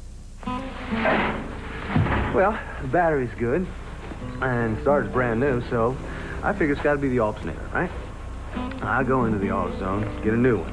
Well, this guy says, well, let's check the old one first. No sense buying something you may not need. Well, turns out it's a voltage regulator. I tell you, I could have spent a lot of time swapping out parts till I got it right. But with AutoZone, piece of cake. Racing legend Richard Petty gave us an incredible challenge to try and start his toys. All my toys. All at once with a single diehard. So we hooked up all 9 engines, and the diehard started every one. All at the same time. But would it still have the power to start this big toy? Here's diehard. More power when you need it most. T Plus, the engine treatment with DuPont Teflon, protects the heart and soul of your car. The engine. Without T Plus, your engine faces a daily grind of dry start, stop-and-go driving, freezing winds, and scorching heat. It's inhuman. But add T Plus one time and your engine becomes a smooth-running all-weather power machine protected for up to 50,000 miles. So, beat the daily grind, add T Plus. The T is for Teflon. These beautiful aerial shots high above Bristol International Raceway brought to you tonight by the fine folks at Steel, makers of a full line of outdoor power equipment. Powerful, easy to use, and durable. High above beautiful Bristol International Raceway. High bank 36 degrees. There's our top 15 as laps are winding down. Elton Sawyer being shown back in 15th spot. We have 12 cars in the lead lap. Final car in the lead lap is Chad Little. Uh-oh. There's a caution flag if NASCAR sees it. Well, it might be out of the way, though. It's down on the inside of the asphalt part. And look at that baby spin, would you? Well, that thing had some RPMs when it came off. That's a harmonic balancer. Yeah. That's the front pulley assembly off the engine, and it's come off of one car. Mike Wallace, I think. Mike Wallace just rolled into the pits with smoke coming from his car, and there he is. He's out of the car, and I suspect that's where the harmonic balancer came from. Let's take a look, see if we can see it here. Once again, Mike Wallace's car right of your screen. Yeah, you can see the sparks flying there as he comes off the turn. And there it is. Yep. How many weeks is he going to shed parts on television? Last week it was chunks of lead that came out like a howitzer against the concrete wall at Michigan, and tonight it's a harmonic balancer. Wow, it's somebody ran across that car. The 59 ran across that balancer. Wow. That didn't do his car any good, I guarantee you. Now it's coming back off the racetrack. That's a tough little piece of metal. That's actually a crankshaft. That's the front end of the crankshaft. And that's not a good sign, folks, as they push the car number 9 behind the wall. Laps winding down, less than 15 to go here at Bristol, Tennessee, and that's the car they're chasing, Kenny Wallace. Moving in on the car number 63, Ned. And it's running in 11th position. Jim Bound moves over. Kenny Wallace goes flying by. You know, Kenny Wallace has run very well this year in that number 8 car, the TIC Financial car. He just has not caught a break. In fact, Benny, he has led now over 600 laps. He had led 569 laps coming into this race, 9 different events, and had not gone to victory lane. He'd always had something happen in the late laps. He's got 11 laps now to hold his breath. There's the interval back to second position. The Eastman-sponsored car, Kenny Schrader. Eastman folks got to be happy. They got a nice little opportunity with their first outing in Busch Series competition to get a top 5 finish. Yeah, I would say they are delighted. You ever see the Third place car of David Green. And he has caught Kenny Schrader. He has moved up very close on him. He got around when we went to commercial a little bit ago. We saw him battling with Ricky Craven, but he moved on around him and has now caught Schrader. And here's our leader, Kenny Wallace, that we're talking about. And I tell you what, he better be glad there's only 9 laps to go, because right in front of him, there's a mess going on. Guys racing that race we saw a moment ago between Leslie and Benson and Keller. And bidding the 10th place car, which is Mark Martin and Ernie Irvin's car, is right in front of our leader, Kenny Wallace. It'll be 8 to go. He comes by making it 7 to go. That's the black car, number 8 of Kenny Wallace, 31 years of age, younger brother of Rusty Wallace. I think he's going to keep his distance, Jerry. I don't think he's going to go up there and try to put a lap on those guys. He don't need to. He's got a big lead. We've talked about spotters tonight, how important they are right now. The spotter has to be telling him, Kenny, don't get up in that mess in front of you. Back off. You've got a big lead. I'll tell you if someone's getting close to you and you've got a race. The spotter's telling him right now. Take a look at the interval. This is why he's not in a big hurry. The second place car, well, he's almost to Kingsport. That's Kenny Schrader, the car. Come on, Kenny, where are you? There you are. There's Kenny Schrader. No big hurry for Kenny Wallace, because Schrader is over near the Eastman plant somewhere, over in Johnson City or Kingsport. That's how far back he is in second spot.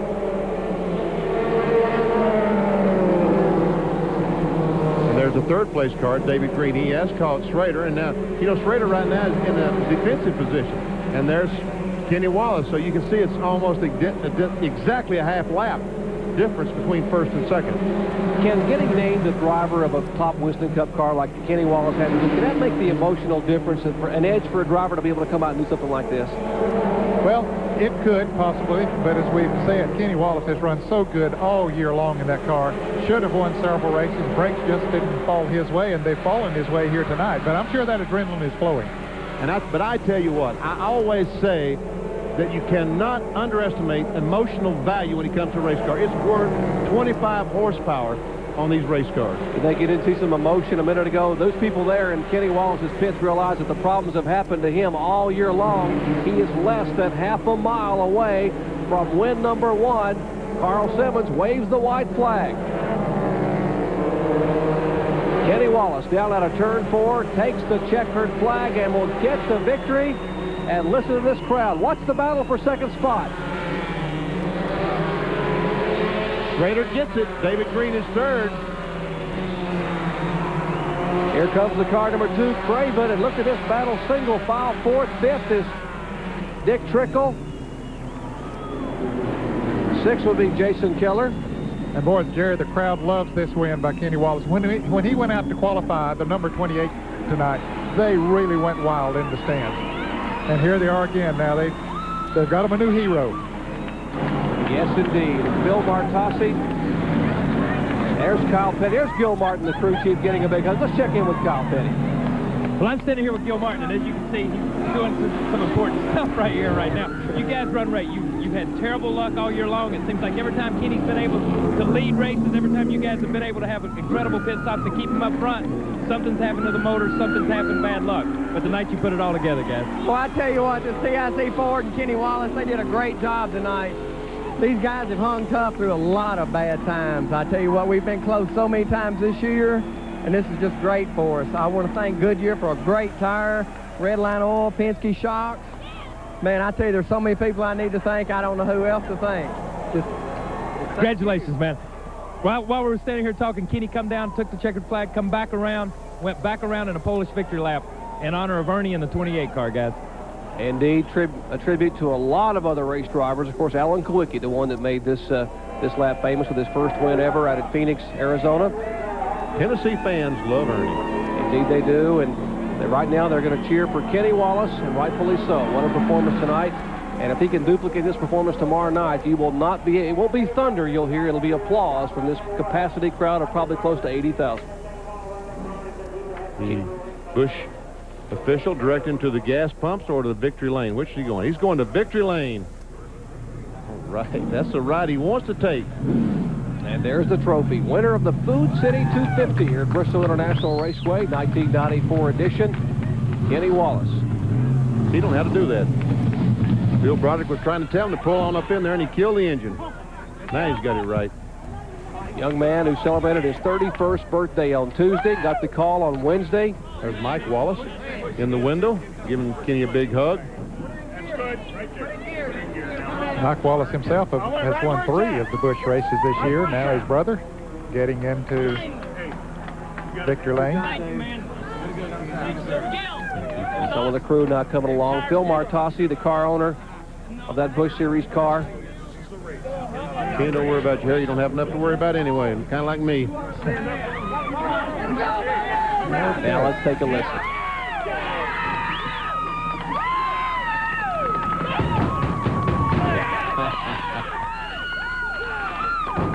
Let's go down to our split fire winner circle interview with Kenny Wallace. Here's John Curtis. I tell you, Kenny is so happy. I don't think he wants to get down off of the car. Kenny, I tell you what a night for you guys. You wore him out. Oh, man, this is for Ernie Irvin. He inspired me this week, you know. We get so wrapped up in this race, and, you know, we want 2/10 in practice, and if something happens like that to Ernie, you know, this is for my team. I mean, Gil Martin and Filbert, this is a big win to me because we've had so many won this year, so to win this one was really important to us. And we talked about the emotion, and we're getting sprayed in here. Talked about the emotion of Benny and Ned and Jerry speculating in the booth just how getting the name to drive one of the top cars in Winston Cup, that had to give you an emotional lift. Right? There was so much that I made my wife scared this week. I said, Al Unser Jr.'s number 31. I turned 31. You know, I think of stuff like that. You know, and so much stuff has happened this first race with Alan Kwiecki, and, you know, and this was the race I got hurt and couldn't drive in Winston Cup last year, and this is the one I relieve, you know, for Ernie. So I was thinking about everything with 30 to go. I just, please, Lord, he get over with. All right, congratulations, Kenny. Jerry? Kenny Wallace becomes the 16th different winner. We told you there might be number 16, and indeed it came true tonight from right here in Bristol, Tennessee. A smiling, happy Kenny Wallace dedicates the victory to Ernie Irvin. Back with more from Bristol International Raceway after this. Stay with us. My buddy told me to buy him, that he put him in his vehicle and he got an increase in performance, and I tried it and it worked. America is talking about split fire. It's incredible, yeah. They really work good. I get better performance, better gas mileage. Split fire won a United States patent. It doesn't look like any other spark plug. It doesn't work like any other spark plug. And I changed over to split fire because I get 5 more mile an hour out of my race bike. But my truck I use every day. And that's where I see an increase in savings. It's saved me a lot of money, and it's made my response time quicker than Firehouse. Split fire at $5.99. America knows it only costs more till you use it. You do make your money, just saving on the gas. And the difference in gas mileage has been fantastic. It's like getting an engine option. Split fire. It only costs more till you use it. It's more fun to drive a car now. Here's another split fire breakthrough. Twin core wire sets with a dual firing path to every plug. More power and more mileage or your money back. It's not advanced technology. It's who's behind it.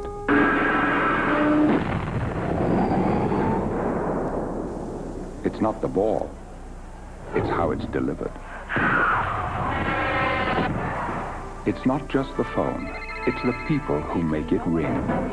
It's the people who are always there for you. It's the people at GTE MobileNet. More than cellular phones, cellular service. Please let us know how we can serve you. With a wiry horse and a hearty hi-ho king, it's the Lone Ranger. You know, you won't get horsed around when you buy a car at Used Car King. Late model cars and trucks, all safety inspected and warranted, with bank and GMAC financing available. Used Car King's been around a long time, just like King and me, right, King? Hi-ho, King, away! Stay tuned for the continuing episodes of The Lone Ranger, brought to you by the Used Car King. Tuned to a world with its very own wavelength, where the spirits are willing and the flesh is able. Hot Summer Nights with El McPherson, Monday at 8:30 on ESPN. Beautiful night for racing here in Bristol, Tennessee, the Blue Ridge Mountains of eastern Tennessee. And Kenny Schrader making his 9th career start in Busch Series competition, finishes 2nd. He's with Kyle Petty. Well, I'm standing here with Kenny and all the people from Eastman. They're tickled to death.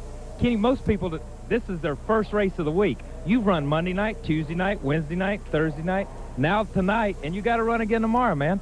How do you do it? Well, I mean, you only got to work a couple hours a day, Kyle. You know that. That's why you got this kind of job. I tell you what, it's a lot easier when you get good race cars, and the whole Ed Whitaker crew and the Eastman Chemical people gave us a good car to run, and I just, Ernie, I hope you watch it tomorrow on tape or something. We're going to come up and see you next week. That's Kenny Strader. Now let's go to the guy that was all over Kenny Strader the last 4 or 5 laps. Won the first race up here this year. Now he's come back, and I think you pretty much redeemed yourself, man. I know you got a lot of slack for that, but you take the money and you take the trophy and you go home no matter what. But I'm going to tell you what, Kenny Strader had more than his handfuls with you tonight at the end of the race. Yeah, Kenny taught me a little bit the last couple of laps, and, you know, we're awful thankful. The Slim Jim car ran awful good, and the Goodyear tires were great. And Carl Wagner built me a great motor, and, you know, we just gained a few points. And anytime you can run with those Winston Cup guys, I'm satisfied. So had all the coaches in the world. Bobby was talking to me while he was racing, and little brother Jeff was spotting for me, and everybody did a good job. I want to say hi to Ernie and hope he's getting better. So, well, these guys are tickled to death down here, and believe me, you know, like he said, a Winston Cup guy, there's not any guy in the world that can make a car any wider than Kenny Strader can, guys. I tell you what, Ernie Irvin's got to feel real good that Kenny Strader's going to take a night off racing to go see him. Now that is special. That is special. Indeed. We'll be back with more post-race analysis from Bristol International Raceway after this. Stay with us. Here's to the cowboy, still a modern-day hero, standing up for what's right as he rides across this land. He still earns every dollar to pass through his hands. So here's to the cowboy as he heads for the mountains. No place he'd rather be than right here. Come on along and head for the mountains of Bush. When traffic congestion changes, the threats to your car's engine change. That's why Quaker State has engineered intelligent oil. Oil that senses the changing threats in your engine and adapts its own molecular structure for continuous protection. So whenever the driving conditions change, so does Quaker State, the intelligent oil for longer engine life. Buy a case of Quaker State motor oil and receive an 8-ounce Armor All Protectant free. Details for this mail-in offer at participating stores. How is technology changing? In schools across the country, educators continue to seek out new ways to motivate young minds. Now watch this. That's why 2/3 of America's schools have cable in the classroom. Teachers choose from hundreds of powerful programs designed for the classroom, and it's completely commercial-free. I can show them so much of the world, and they respond to it. Cable in the Classroom, a free service of the cable television industry. Tonight's Speed World coverage of the Food City 250 has been brought to you by Purolator. Legends live on Purolator. And by Quaker State, the intelligent oil for longer engine life. You've heard from the top three. How about our fifth place finisher, Dick Trickle, who's standing by with John Kernan. So far, it's been a pretty good weekend for Dick. A fifth-place finish tonight. You're going to start sixth in tomorrow's race. It looked like if you had maybe 50 more laps, you might have made your way closer to the front tonight, though. Right. Well, the first set of tires, the car was really coming to. We're the fastest car, and when we changed tires and, you know, the car bound up a little bit, we just maintained fifth. But, Food City is right here from Bristol, and, you know, I'm happy to have him on and get him up on the board. And, you know, I'm proud to be Jimmy Spencer Jr., I guess. Jimmy said I'm doing such a good job, he might let me run at Darlington now. Okay, thank you very much, Dick. Let's go over to Kyle Petty. Well, I'm standing here with Ricky Craven. You run in the top 5 all night long. Everybody that led the race, you gave them all they wanted. You got around the 6th car and took off, and then we had to pit stops, and everybody changed tires, and it seemed from then on out you struggled to stay in the top 5. What seemed to be the problem? You know, we ran so good, Kyle, from lap 75 to 150 or whenever we pitted. Had an awesome set of Goodyear tires. And then the DuPont Refinish Chevrolet on the second set kind of went sour on us, and it was a handful. But happy for the day, you know, happy for Kenny. He needed to win, and just went away from us. Well, I tell you what, these guys run really, really hard, and it's hard to believe, but you can see the dejection in his face. He knew he had a winning car tonight, and it's hard to believe that anybody can be dejected coming up fourth, but this guy wants to win races, guys. Indeed, Kyle, he does, and by finishing fourth, he moves into a tie for second in the points. We'll show you the current Busch Series point standings when we come back to Bristol, Tennessee. This is the perfect time to try my new Polaroid Captiva. Miles! Hey, where's the picture? There's no picture? Did you see the picture come out? How can that be a Polaroid camera if there's no picture? It doesn't look like a Polaroid camera. It's not a Polaroid camera. Presenting the Polaroid Captiva. It's sleek, it's stylish. Its pocket-sized pictures stay in a special compartment till you take them out, so you're free to shoot and shoot. Maybe if you shake it. Yeah, shake the camera. The Polaroid Captiva. The pictures stay in till you take them out. When traffic congestion changes, the threats to your car's engine change. That's why Quaker State has engineered intelligent oil. Oil that senses the changing threats in your engine and adapts its own molecular structure for continuous protection. So whenever the driving conditions change, so does Quaker State, the intelligent oil for longer engine life. Buy a case of Quaker State motor oil and receive an 8-ounce Armor All Protectant free. Details for this mail-in offer at participating stores. 5G's hurts. When the car fires up, it's power. It's talking to me. All I hear is music. When you hit the throttle, it pulls your head back and it wants to rip it off. It's you, the competition, and everything has to be just right. Pure oil now. Man, from that time on, all you can think about is winning. Pure oil leader. Man, that's a ride. Legends live on pure lead. Back at Bristol, Tennessee, these beautiful aerial shots provided by the fine folks from Steel Chainsaws. Getting a nice overview of this high bank speedway short track racing action here in Bristol, Tennessee. Take a look at the point stands. We told you that Ricky Craven had moved to a tie for second spot with Hermie Sadler. David Green moves away by an additional 44 points. Chad Little in fourth spot, and back in fifth spot is tonight's winner, Kenny Wallace. Take a look at 6 through 10, Bobby Daughter. Dennis Setzer, although he had a tough night and finished 21st, moves up one spot to 7th in the standings. Tracy Leslie is 8th, Larry Pearson 9th, and Robert Presley is 10th. We'll come back and take a look at a full field rundown and show you where your favorite driver finished tonight when we come back in just a moment. Calling collect.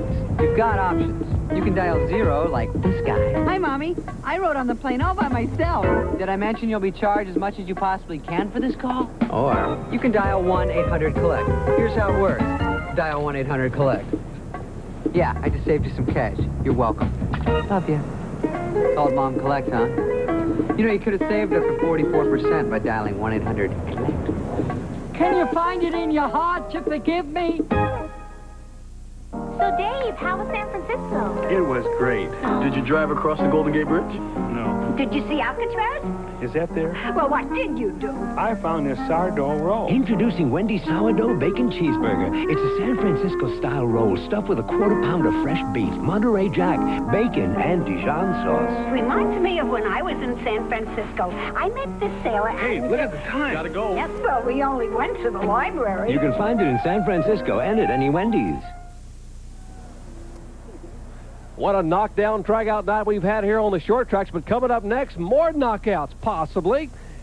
Tracy Patterson and Hector Acero Sanchez, WBC Super Bantamweight Championship coming your way from Atlantic City, New Jersey, Bally's Park Place. That's coming up next, right here on ESPN. We promise you full field rundowns, and of course, Kenny Wallace winning the race.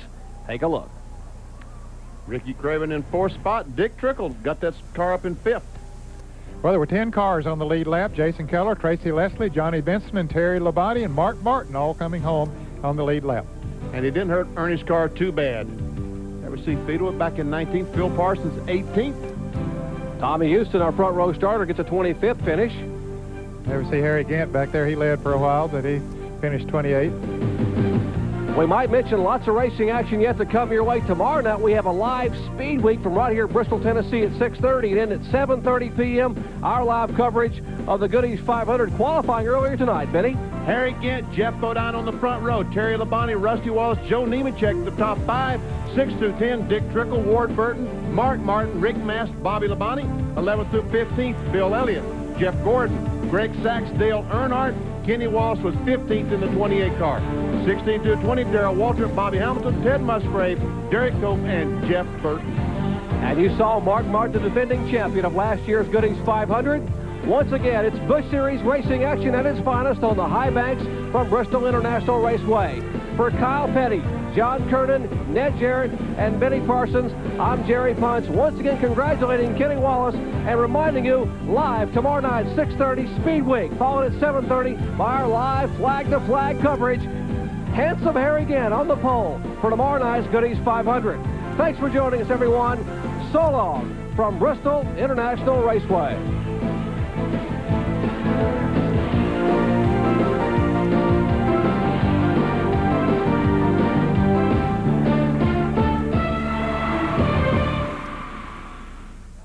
Tonight, Tracy Harris.